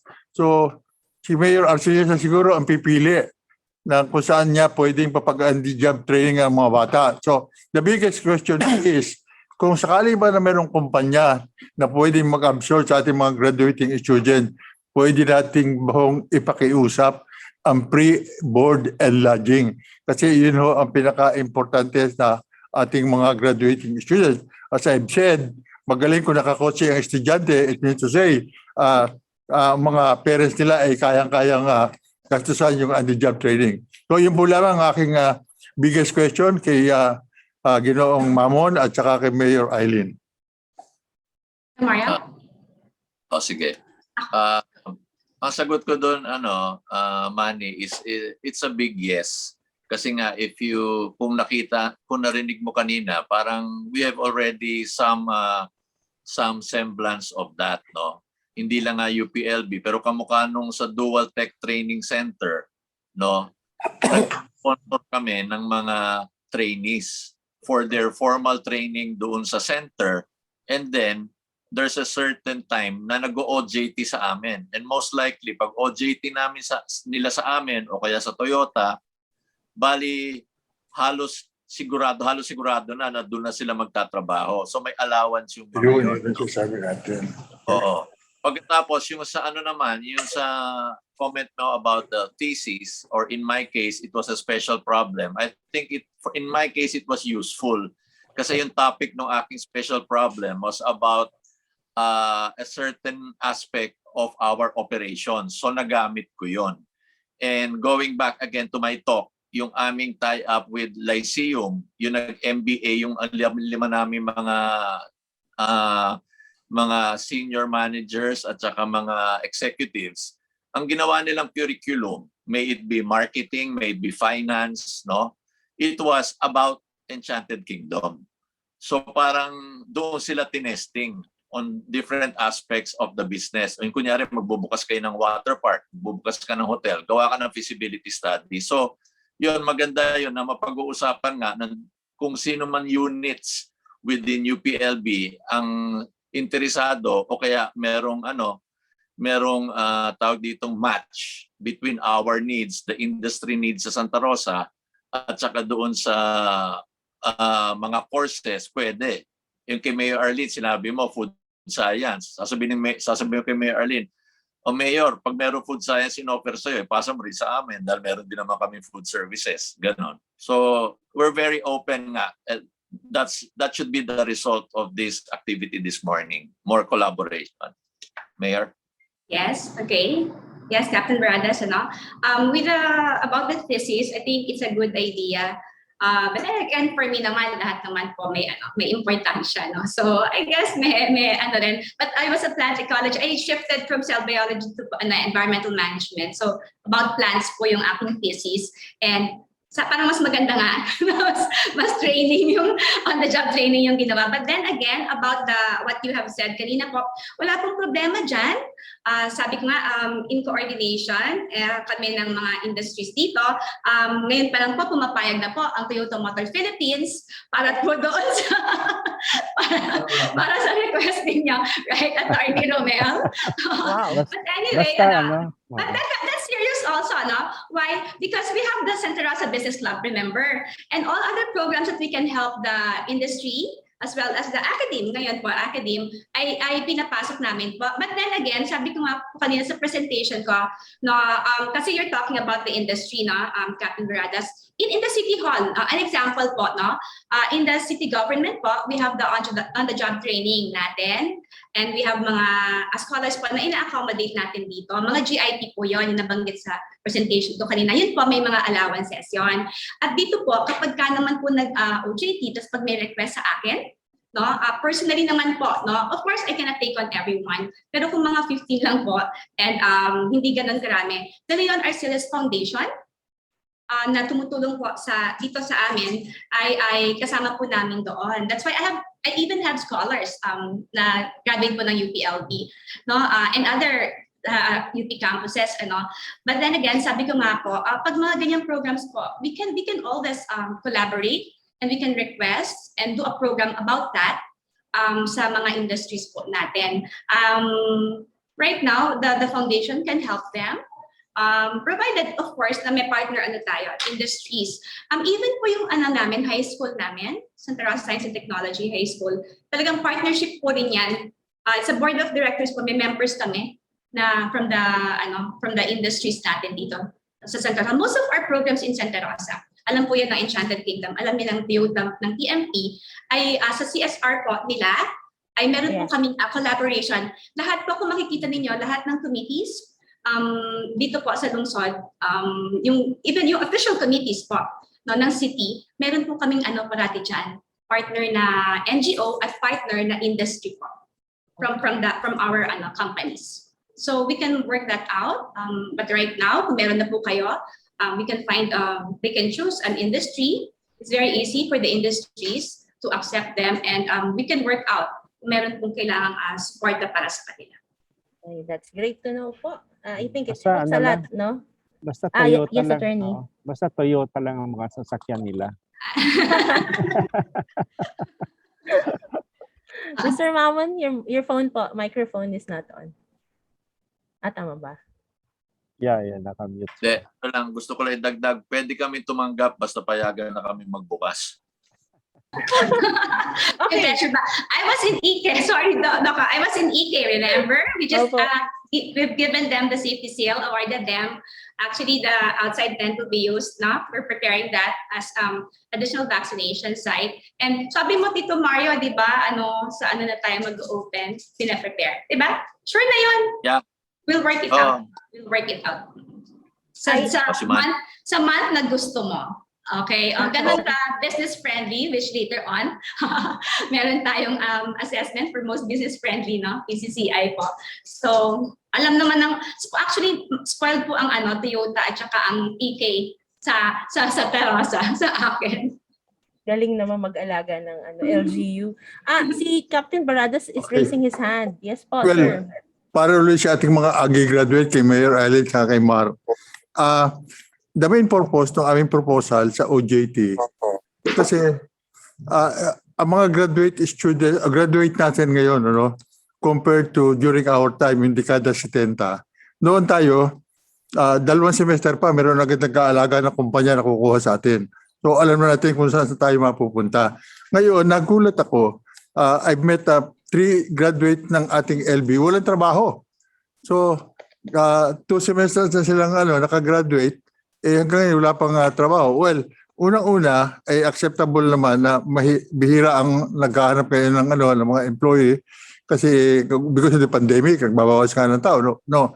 Pero sabi ko, bakit hindi kayo nagtatry sa Mindanao? Ang daming opening doon. Sabi niya, well, going to Mindanao, parang hindi na ho sikat doon ng UPLB-Alumni-Industry. Masiga na rin yung mga local university.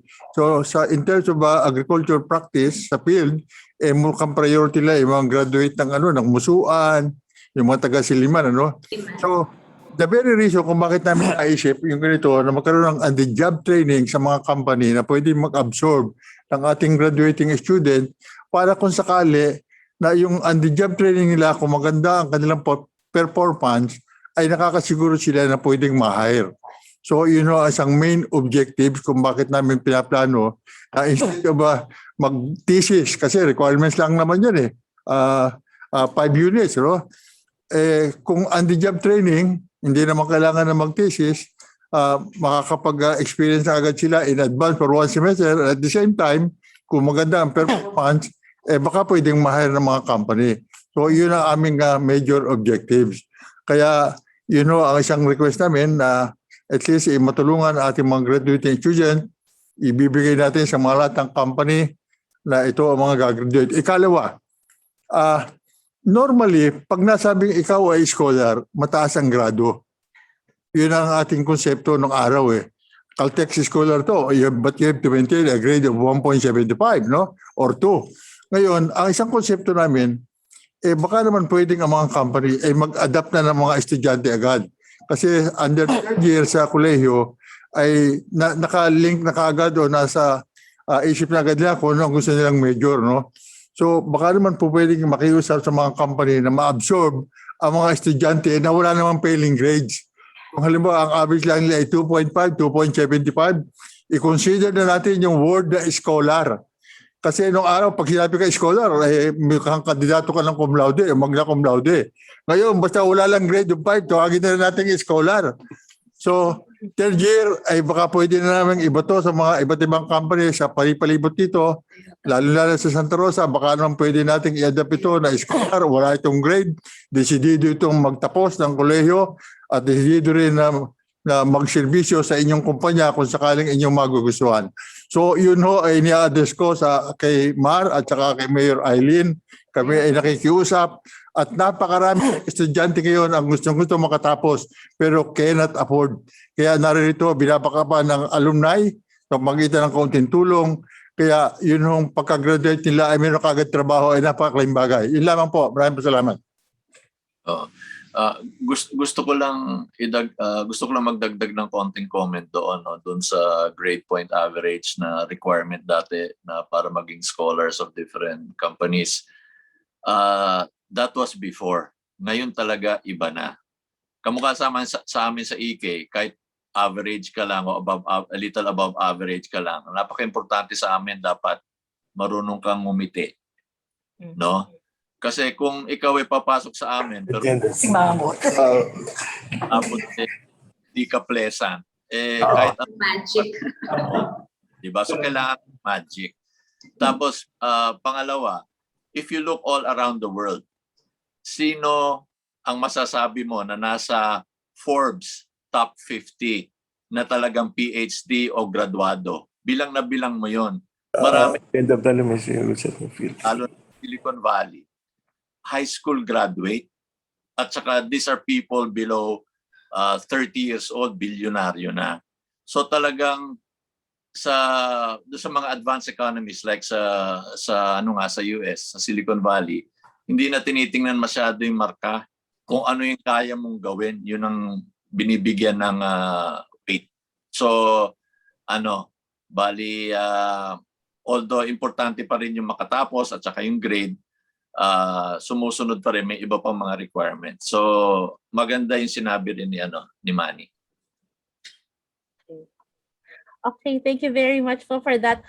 Siguro in relation to that, let me just read a comment by our viewer in Facebook, si Mr. Josue Santiago Falia. Sabi niya, OJT or thesis issue. The problem is student doesn't know yet what employment nature he or she lands after graduation. I'm an extension major, a non-thesis, but eventually worked in a research organization. So I guess that's just a comment on our exchanges about OJT po ba o thesis. And before I call the next person to ask her question, let me just ask again, Attorney Rommel, kasi syempre yung question naman ni Captain Baradas also more specifically applies to Toyota. Tinataya na nga po kayo ni Mayor. Do you have any comment Ganun ba? on Yeah, this of ano? course. Oo, in-establish namin yung TMP Tech, no, yung school, no. And ang qualification dito actually is high school graduate lang eh. No? And it's a 2-year course. In fact, the other 7 months lang. Oo. And libreng board and lodging yan ha, when they study here. Oo. So, yeah, the opportunity is there. No? And we welcome, most especially yung mga locals, no, dito. So, the school has been open, no? Kahit itong mga during these days, no? So, online and limited, ano rin. So, the aim really of this school is to really to be an HR automotive hub, no? Not only for local employment, but also for international. And yeah, dito ang of course it has to be Toyota trained, no. So the opportunities are there. In fact, we guarantee it. After yung mga graduates, automatic meron yan jobs kaagad, no. Either sa mga dealers namin or abroad if they wish. No? So yeah, you just have to of course enroll and then finish the Toyota-based curriculum. But again, the opportunity, job opportunity is already there and automatic na. Yeah. I'm sure our viewers, though this is broadcasted on Facebook to the public, would be happy to hear about that opportunity, sir. Yes, Salamat po. Thank you. Okay. So, we have a guest at the Office of the Chancellor, Dr. D. Maligalig, and she has a burning question for the panel. Hello, burning talaga. Magandang umaga po sa lahat. Mayor, Sir Mario, and Arnie. Ako po si Darisay Maligalig, isang guro po sa Institute of Biological Sciences at nagtuturo po sa BS Biology. So, natutuwa po ako na si Mayor ay aming isa sa produkto. Gusto ko lang pong ipabahagi na ang BS Biology program ay nagbago na ng aming mga curricular. Dati po kasi meron kaming thesis or non-thesis option. And if you're a microbiology major, you have that option to take practical. You are required to take a practicum. And after the K-12, the BS Biology program was revised. And now we are requiring all students, unlike in agriculture as mentioned by Sir Mandy, we are requiring all BS Bio students starting from batch 2018 to conduct their thesis. And in addition to that, a practicum is required. So siguro po, sususugang ko yung hiling ni Captain Baradas na kung maaring magkaroon din ng puwang ang mga BS Bio students namin na makakuha ng pwesto para sa kanilang practicum sa na ngayon sa requirement ng BS Biology. Kasi po, malimit po ang mga practicum ay OJT ay nandun lang sa ilang mga specific fields. Pero ngayon po, since it's now one of the requirements of the curriculum, we are really looking for partners from the alumni, specifically alumni, so that the students can now take their practicum under the tutelage. So sana po meron pa rin. Kasi po ang aming BS Biology program may 8 majors, pero sa nilin po naman po meron kaming mapapaglagyan sa iba't ibang aspeto ng industry na meron po. So sana po ay magkaroon tayo sariling partnership with IBs. Yun lang. Sige, ako na sasagot para sa amin tatlo. So papasubo kasi Mayor, no? Kasi sa Santa Rosa, meron kami tinatawag na Santa Rosa Business Council, no? which is the erstwhile president is si Atty. Rommel at ang chairman ay yung mayor namin. Of course, kami naman ni Rommel were also directors of the Laguna Chamber of Commerce and Industry, PCCI Laguna. Pero maganda dito kasi we represent not only our companies, not only manufacturing sa Toyota, not only entertainment sa EK, but the business club itself, parang it represents the different industries within Santa Rosa. And I am sure sa lahat ng courses ng ng UPLB, especially sa sa BS Bio, merong paglalagyan yan sa any of the companies within the group. No, kasi meron din kami agriculture. Kasi nga ang agri-specialist ang kanilang main main hub from FTI lumipat na rin sa Technopark ata, no? So tapos meron din mga may mga food companies rin, no? Kung hindi Santa Rosa, sa Calamba nandiyan yung pinakamalaking nandiyan yung main commissary ng Jollibee. Nasa Santa Rosa, nasa amin ng Modnising. No? So lahat yan nangangailangan ng hindi lang agricultural, hindi lang engineering graduates and trainees, but also kung kaya importante talaga mag-usap siguro tayo para makita namin ni attorney at saka ni mayor kung ano yung meron, tapos i-match natin muna. So thank you very much. Dr. Violi Villegas raised her hand. Perhaps this is related to our discussion. Can we let her speak? Good morning, Dr. Villegas. Wala kamay mo. Wala kamay mo. Well, Yeah. good morning. Unmute na ako. Ayan po. Go ahead, ma'am. Babahagi ko lang, natatandaan ko si Ramon kasi may binabakuran niya noon sa sa UPLB nung panahon namin. Batch 75 graduate, kaya kilala ko yan. Mario, si Ramon kapatid ko. Ay, oo nga pala. Ay, hindi, ikaw din, natatandaan din kita because I know Cynthia. 3 puntos sa nung araw, meron na ring OJT. Kaya lang hindi masyadong sikat. Ang tawag namin doon ay farm practice. Pero maganda yung ideya ni Captain Baradas na palawigin ito para lumawak ang opportunities ng ating mga graduates. Second, kung mapapansin nyo, ang tawag ng mga bata ngayon, basta nag-aaral ka sa UP, isko at iska. Kasi di ba wala ng tuition, kaya ang tawag nila scholar ng bayan. Kaya isko and iska. Tapos natatandaan ko si Mayor Arlene, naging bisita yan sa IPB o IPB ang bumisita para nung nagpandemya para dun sa food production.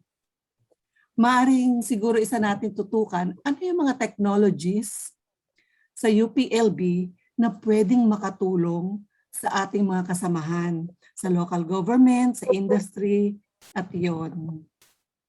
Yun lang po. Thanks, ma'am, for that note. So, number 1, meron na. Pangalawa, dapat din mag-isip tayo sa side ng UPLB, calling all of our academic unit leaders to think about ano ba yung pwede pa natin na i-offer to them. Because of course, kailangan ipakilala natin. There's a hand raised at the Office of the Chancellor room. Sir, please go ahead. Yeah, good morning to everybody. Mr. Mamon. Yeah, I know your mother-in-law. She used to be my dentist before with Susie Ocampo at the Vega Center. Anyway, I am Pantaleon Tabanaw, presently, before Academe, but now the president of Sayyid AA. And I have questions directed to Mr. Mamon. First is, I used with my children before, we used to visit your Enchanted Kingdom because my children love very much Enchanted Kingdom. Anyway, with your talk earlier, a while ago, you mentioned that your operations require several skills. Now,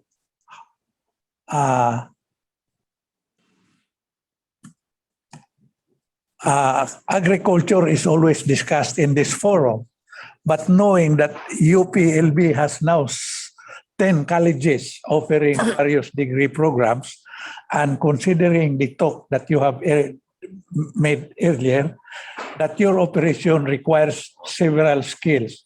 Now, may I know, or is it possible for you to provide us the required skills for students who would like to undergo at EK?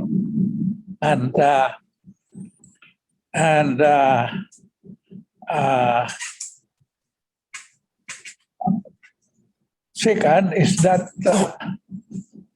well, I'm happy that you are giving now allowances to students who are undergoing OJT. Now, how many skills or required skills that you have to that you allocate to EK? And also, when I was the CEO of Laguna Water District, I provide allowances to OJT and provide also support, financial support to graduate students who are taking or doing their research or thesis. These are all my questions. Okay. Yeah, I guess Okay, that's for thank you. Mr. Mamon. Obviously. Thank you. Sir Panpi, you are an agricultural engineer? Engineer. Yes, you were my teacher before. Nasa edad daw Maybe talaga, you were sir. classmate with Pops Villegas. Mas matanda si Pabs, mas bata ako kay Mas matanda pa rin si But, Pat. but I remember you in my basic engineering courses nung pagtuturo, pagmaneho ng traktora, etc. Ganun. So anyway, nakalimutan ko na to, nag-senior moments na to. Anyway, sa mga ninyo, since we're talking about technical or sa engineering side, sa amin kasi napakalaki na pangailangan namin sa electromechanical, sa hydraulic, mga electronics and communications engineers, gano'n. Kasi a lot of the rides that we have and the facilities we have require these different skills. And alam naman natin, yung mga bagong mga rides and attractions ngayon, hindi na lahat mechanical yan. Ang dami ng electronic niyan. In fact, yung mga bago naming rides ngayon na-analyze ng mga manufacturers from Germany and from Italy remotely. Kaya ganon, no? So, we can come out with parang a laundry list of people we need in your field, no? Or in the field of the College of Engineering siguro ng UPLB. And parang ang gusto ko sana yung academe muna, sila muna magbigay sa amin ng kung ano yung different units, tapos kung ano yung mga ino-offer na courses, tapos from that list, among the three of us, pwede naming tingnan o pag-usapan namin kung saan nararapat nga na pwedeng makatulong. Pero kanina, minention ko yung sa dual tech training. So ito, may mga parang mga sponsored individuals on, no? So bukod dun sa sponsor sa kanilang formal training sa dual tech, pag nandun sila sa amin sa EK, parang OJT sila. Alam naman natin under the Department of Labor naman, meron talaga dapat mga allowances yung mga OJT. Hindi naman pwedeng gratis eh. So nagbibigay kami as per law. So open ho kami. Ewan ko, Mayor and Rommel. Right now, SIAT is offering 6 engineering degree programs. These are mechanical engineering, civil engineering, chemical engineering, IE, industrial engineering, and electrical engineering. 6 engineering degree programs. And we are now into even robotics, for all you know, at EE department. And I am even proposing to SIAT the possibility of putting up a hydraulics laboratory, which we were doing back in Diliman, because I came from UP Diliman College of Engineering. And there are really so many things that we have to improve as far as SIAT is concerned. That's why I am looking at some benefactors, at some donors who may be able to donate for our laboratory and the hydraulics laboratory, the water laboratory, and everything.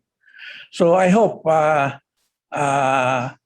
if you let us know how many slots you need for this specific skills, then maybe we can coordinate with your engineering, what you call this, enchanted kingdom.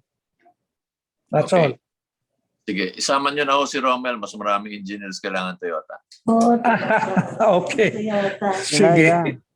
Thank you Well- very much.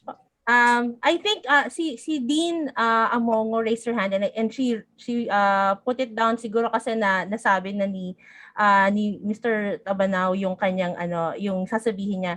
And incidentally, Engineer Tabanao is the president of the Sayyid Alumni Association. Now, I see Sir Pabs raising his hand. Before I call him, I'd like to also note that the Mayor Arcillas, needs to attend another meeting in a couple of minutes. So before she leaves us, can we ask her for some few words of inspiration? Okay, thank you, Doctor. Yes, thank you very much to everyone. I'm so sorry I have to leave in 5 minutes.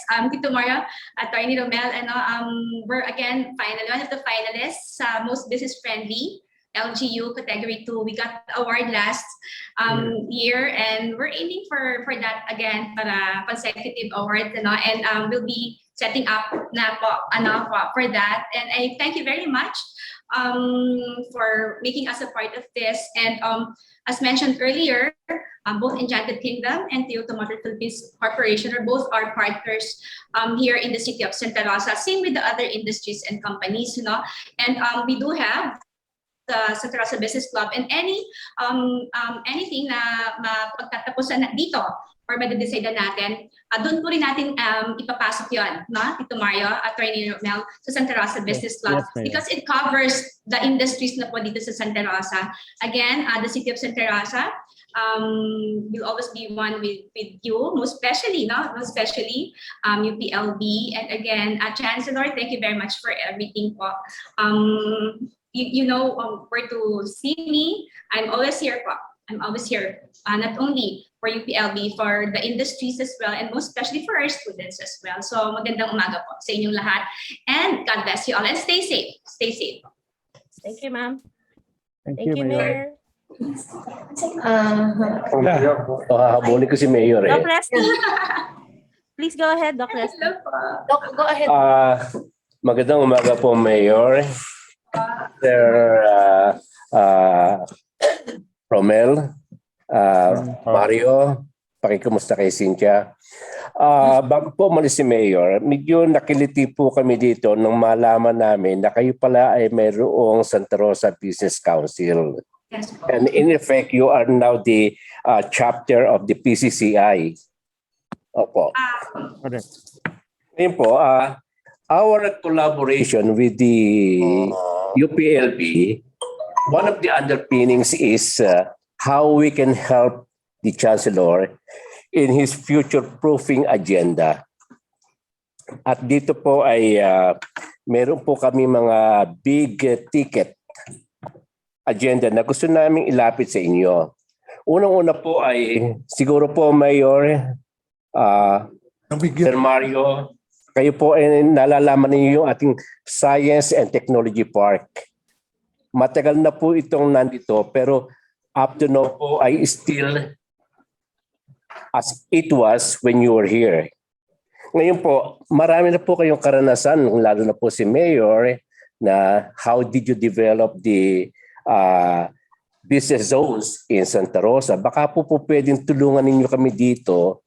Kasi po ito isa sa mga priorities ni Chancellor Camacho ma-develop ang ating S&T Park. By the way po, ito po ay PEZA accredited. Ngayon po, kung meron kayong mga ibang locators dyan na naghahanap pa ng expansion, baka naman po pwedeng madala ninyo dito. Tulungan po ninyo kami at actually po, ready na po ito eh. Ready na po. Wala nga lang pong talagang, kumbaga po sa kotse, walang starter eh.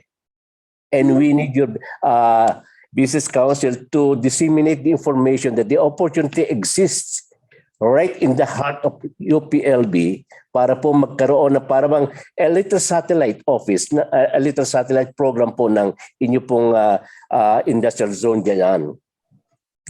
Another naman po, Mayor, ito po kay Atty. Gutierrez na isa po sa mga programs na dinidevelop natin ngayon, ang tinatawag namin Sunshine College ay ang College of Engineering and Agricultural Technology. Pwede po, na-interest po ako doon sa digital marketing. Kasi po, ang ating mga graduates dito, hindi naman po kagad mas papatutukay kung ano magiging trabaho. But I think knowing something about digital marketing will equip them for something that can they resort to just in case they cannot enter into a big employment. Okay? Maaari po kaya na ang Toyota TMP ay tumulong po sa College of Engineering sa Sayyid para po tingnan ng aming curriculum so that we can update. We can update po. Lalo na po ang pinakabago po kasing branch ng Sayyid ay ang Mechanical Engineering. And knowing the expertise of Toyota, I think you can help a lot in identifying the key points that should be placed in the curriculum para po pagka-graduate ng mga estudyante na sa UPLB, medyo nakahanda na po sa industry. So yung pong dalawa na yun ang gusto pong ihain sa inyo, Mayor, alam po namin na kayo po ay very influential sa Santa Rosa. Pwede po kayong i-adapt ninyo ang ating Science and Technology Park para po magkaroon naman ng start at kung ano po ang naumpisa ninyo, itutuloy na po namin dito sa UPLB. Salamat po. Yeah. Yes, Thank can I you. make a comment? Yeah, go Bago ahead. umalis. Ay, papigil. So, yes po, we didn't know that you have, I didn't know that you have the Science and Technology Park. When was it, that's under UP po? That's government or, government? Atin po yun, ma'am. Mayor, atin po yun. Atin po. Parang kami ni Tito Mario na excite dyan kasi yun po ang ano Ilang natin, hectares nga yun? develop those, no? Ito po ay about 500 hectares. Say 70 hectares muna. 70. Yung i-develop 70 hectares. 75 yung develop na, no? I-develop, sir, ng But plain na po ito, ma'am eh. May bakod na po ito. Interesting. Very interesting, Tito Mario. Kasi po, alam mo, ang dami pong gustong pumasok na locators and investors sa Santa Rosa. Ang problema namin ngayon is yung lupa. Yung lupa po. Marami kami lupa dito. Yes, so po, yung lupa. Yung po mga ID, BPO, very ideal po dito sa UPLB. Yung lupa, and aside from medyo mahal kasi ngayon sa Santa Rosa, di ba?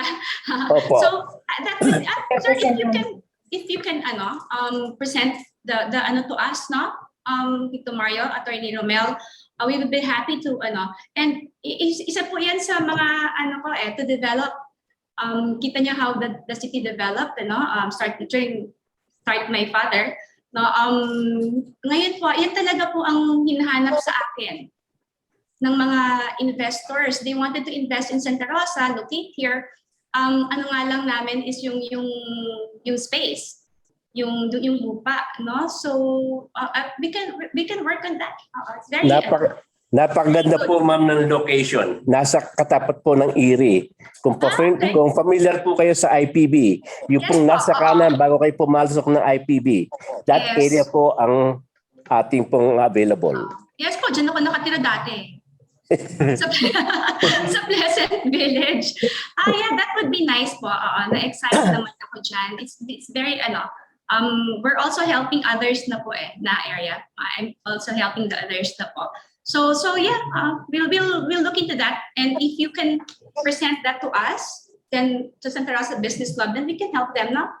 Isa na lang po, with your indulgence, I'd like to also call Mr. Pabs Villegas. He's been raising his hand. I think he has something important to share. Sir Pabs.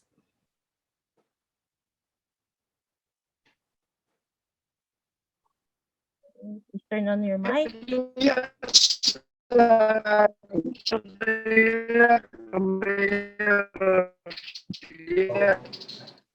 Mahina sa ganun eh. Sa inyo ito eh. Sir, choppy ka po. Kaibigan ng Mamon. Ako po ito sa seminar na webinar series. More of science and technology. Narinig mo ba ako? Yes, po. Sige, Okay sir. pa, Arlene? Better, sir. Better. Please go Science. ahead. Mario. So, ang advocacy ko, isa sa mga major advocacy ko is on food, nutrition, and health security for our people. So, it means consumption of safe and nutritious food.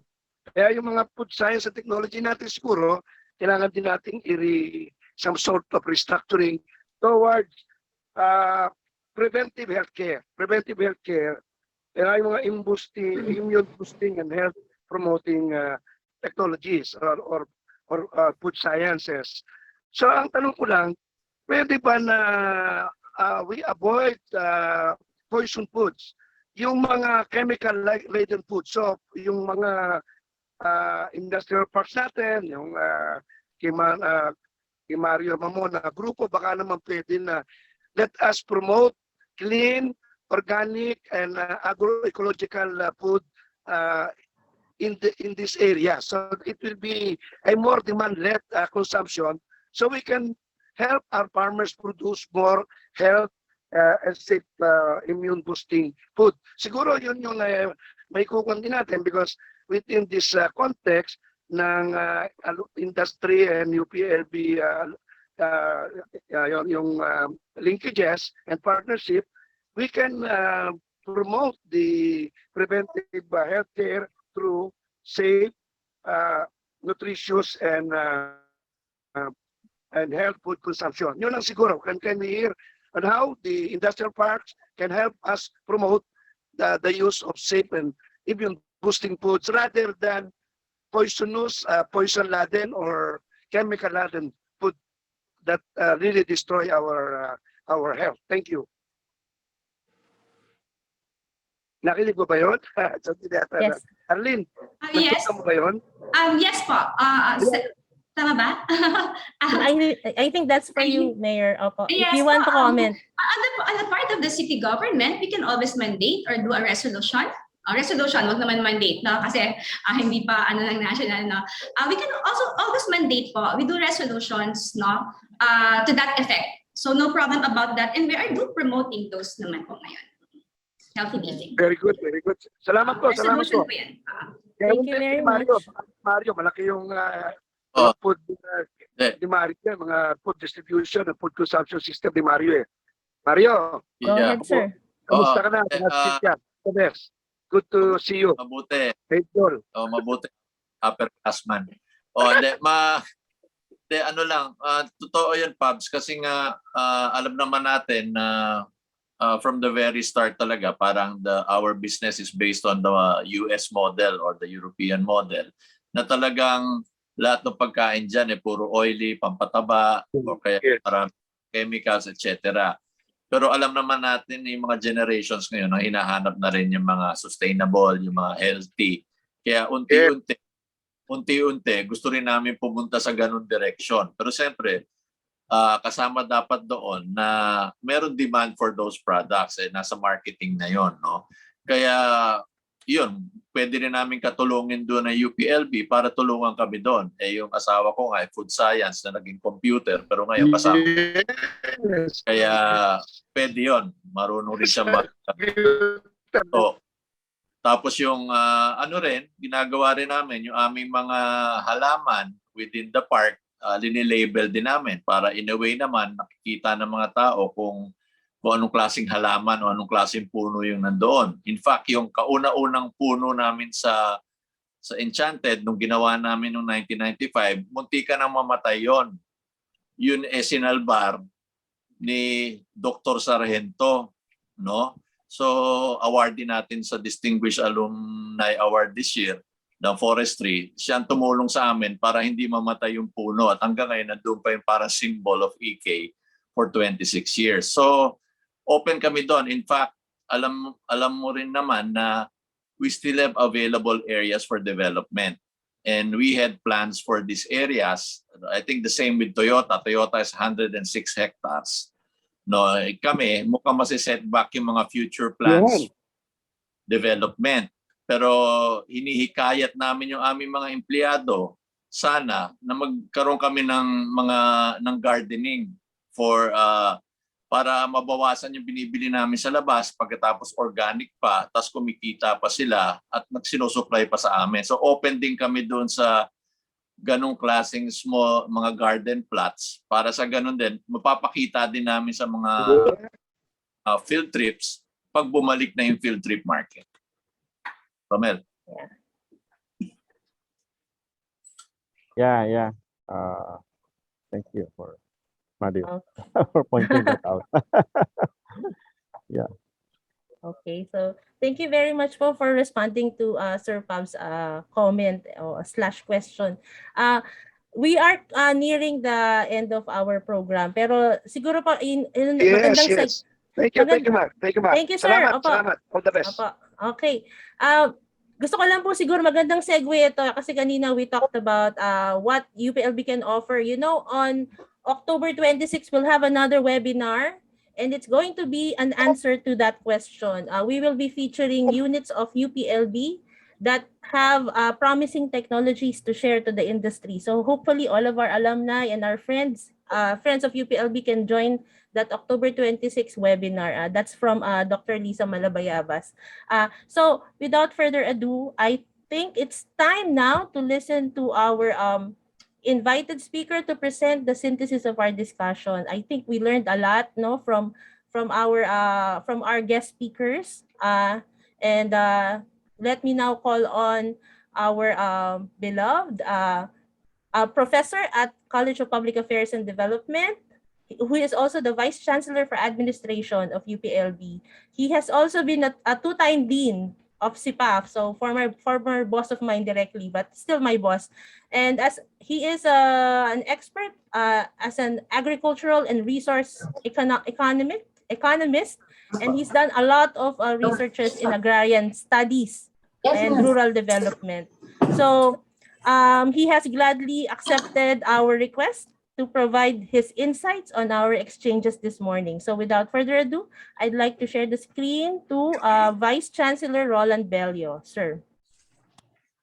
Yeah, magandang umaga sa inyong lahat at ako ay naatasa magbigay ng synthesis ngayong umaga. At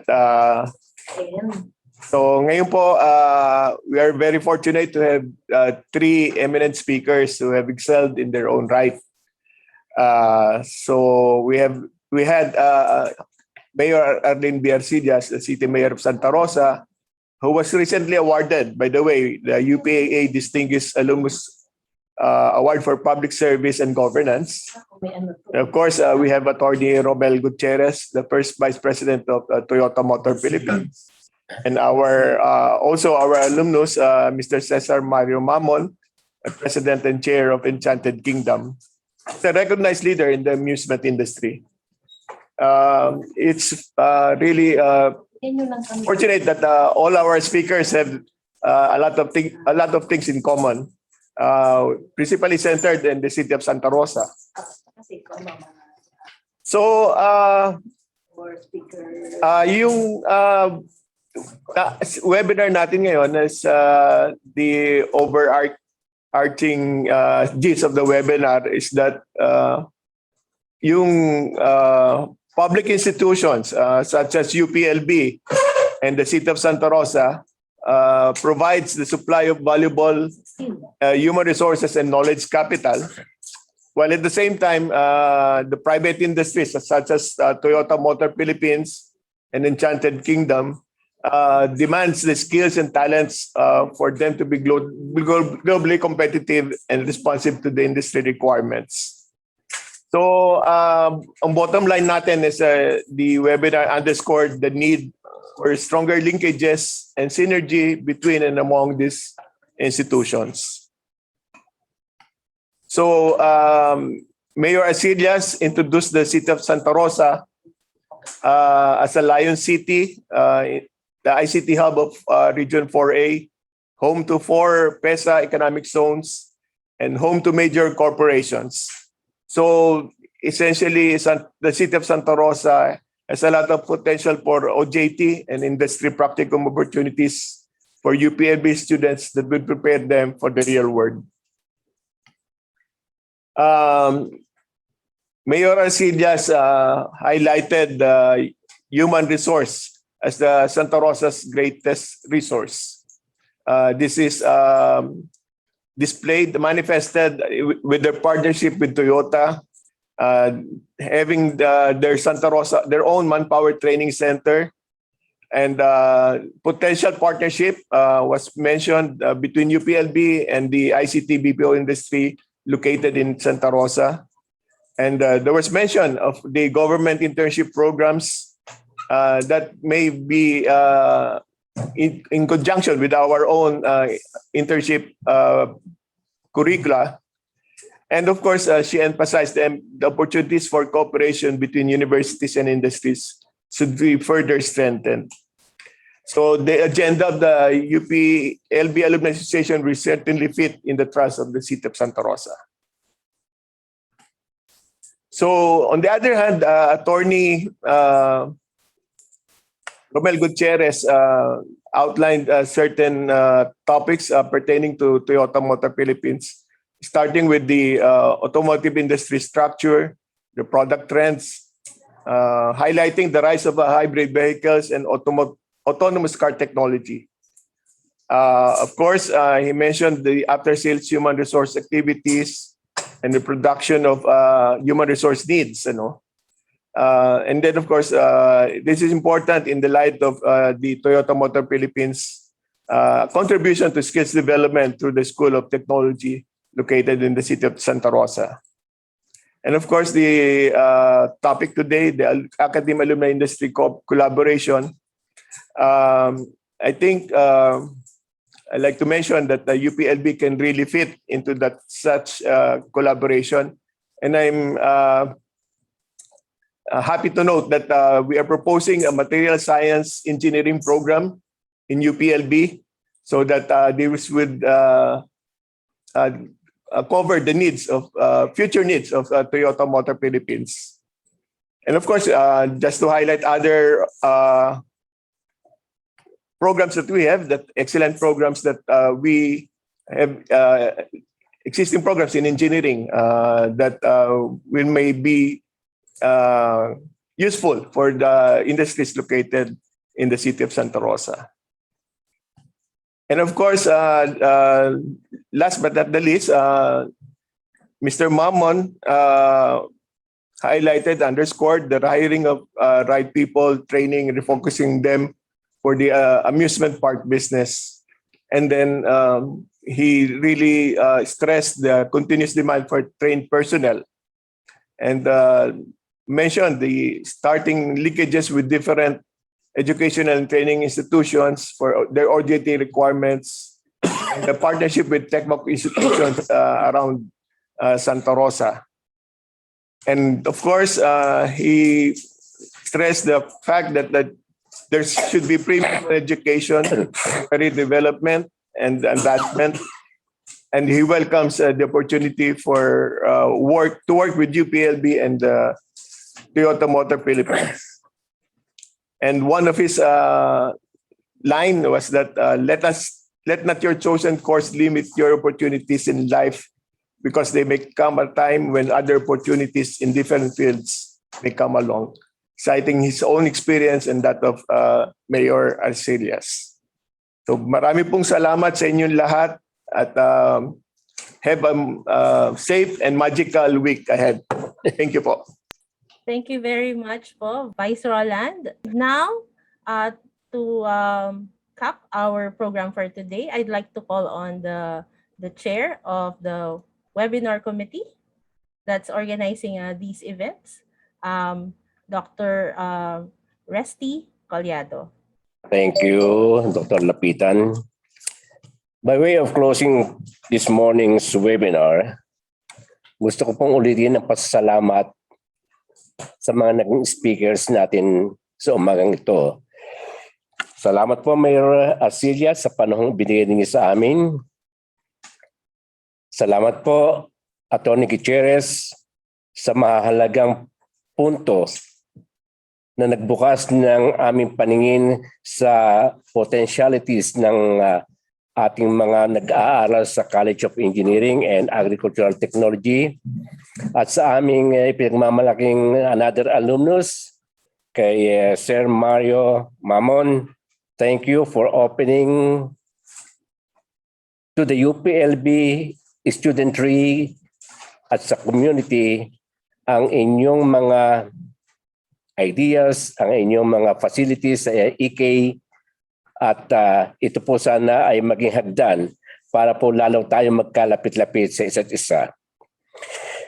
Gusto kong pasalamatan at congratulate ang webinar working committee for today led by Dr. Aileen Lapitan and guided by the webinar committee co-chairs Dr. Rex Navarro and Dr. Shiel Abito with the help of environmental planner Paulo Velasco na presidente din po ng CPAF Alumni Association.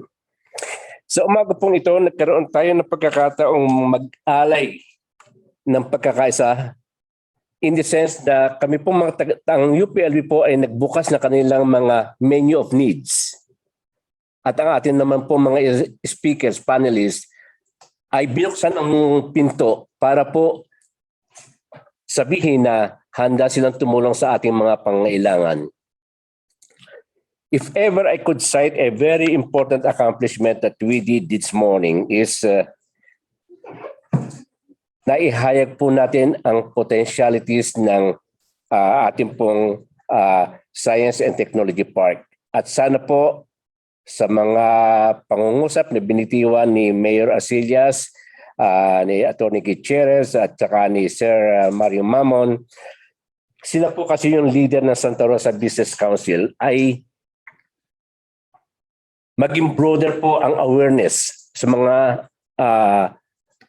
potentials ng, at opportunities na naghihintay sa kanila dito sa UPLB. Ang isa pa pong nakakagalak dito ay nagkaroon po ng ugnayan ngayon ang TMP at UPLB. Alam po ninyo, ang College of Engineering po natin dito ay talaga pong nangangailangan ng gagabay. Yung magbibigay sa atin ng mga practical points on how we can improve our technology and how we can upgrade the skills of our graduates. Nakamit po natin ito sa umagang ito. So muli po, thank you very much po sa inyong mga pagtulong at nawa po ang mga susunod pa nating seminar. Meron po pong 3 naghihintay ay maging daan para po maging matagumpay ang ating UPLB Alumni Industry Summit na nakatakda po sa November 6. Maraming pong salamat at sana po ay makita-kita tayo ulit.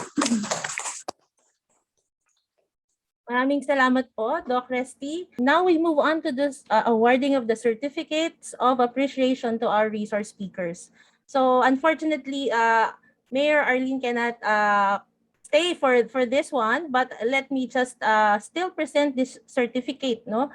And read the contents as such. This certificate is presented to Honorable Arlene B. Arcillas for sharing her valuable knowledge as panelist during the Academe-Alumni-Industry Linkages, the Industry Perspective webinar held on the 12th of October, 9 a.m. to 11:30 via Zoom, signed by the webinar series chair for the UPLB-Alumni-Industry Summit, Dr. Rex L. Navarro, and also signed by the co-chair, Director of UPLB Office of Alumni Relations, Dr. Aileen Lorena Mamino. Okay, thank you very much to Mayor Arlene. I think her staff is also with us. So thank you very much, Paulo, for coordinating this. Next, we go to the next certificate. Okay. Certificate reads, this certificate is presented to Attorney Rommel R. Gutierrez for sharing his valuable knowledge as panelist during the Academe-Alumni-Industry Linkages, the Industry Perspective webinar held on the 12th of October, 2021, 9 a.m. to 11:30 via Zoom, signed by the webinar series chair of the UPLB Alumni Industry Summit, Rex L. Navarro, PhD, and of course, also signed by the co-overall chair of the UPLB Alumni Industry Summit, Director of UPLB Office of Alumni Relations, Dr. Aileen Lorena Mamino. Thank you very much, Attorney, for your insights. Thank you. We much appreciate, sir, your joining us. Thank you. Okay. Thank you very much. And now, last but not the least, we would like to recognize Mr. Cesar Mario O. Mamon.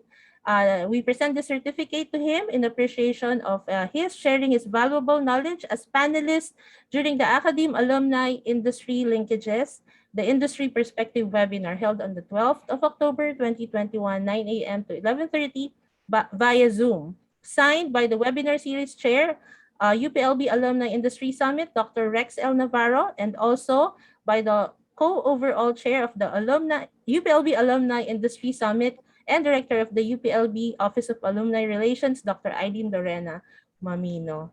Thank you so much po, Mr. Mamon. Most welcome. Yes, we deeply appreciate your support po. So a few more words, no, before we completely conclude our morning's program. We do have another webinar coming up. And if you missed Mayor Arlene, nabitin kayo, next week, no, that's October 19, she will be our moderator, okay, for the webinar Academe-Alumni-Industry Linkages, the SUC Experience. Sorry po pala, I stand corrected. Si Prof. Arlene Gutierrez pala ito. So, anyway, our panelists will be the President of BSU and PASUP, Dr. Tirso Ronquillo. Also, we will be featuring Dr. Ambrosio Cultura, the second, President of USTP, and also Dr. Shirley Agrupis of the MMSU in Ilocos. So, sorry about that. The moderator for that program is Professor Arlene C. Gutierrez of SEM. Thank you very much for that. And finally, one more reminder. I'm sure some of you would like to get your e-certificates for this event. You can get them as you accomplish the survey at the end of the link that will be sent to you via email. So please watch out for that as we send you an email. Thank you very much for everybody's participation in this program. So we value your opinion. Please see us again on October 19.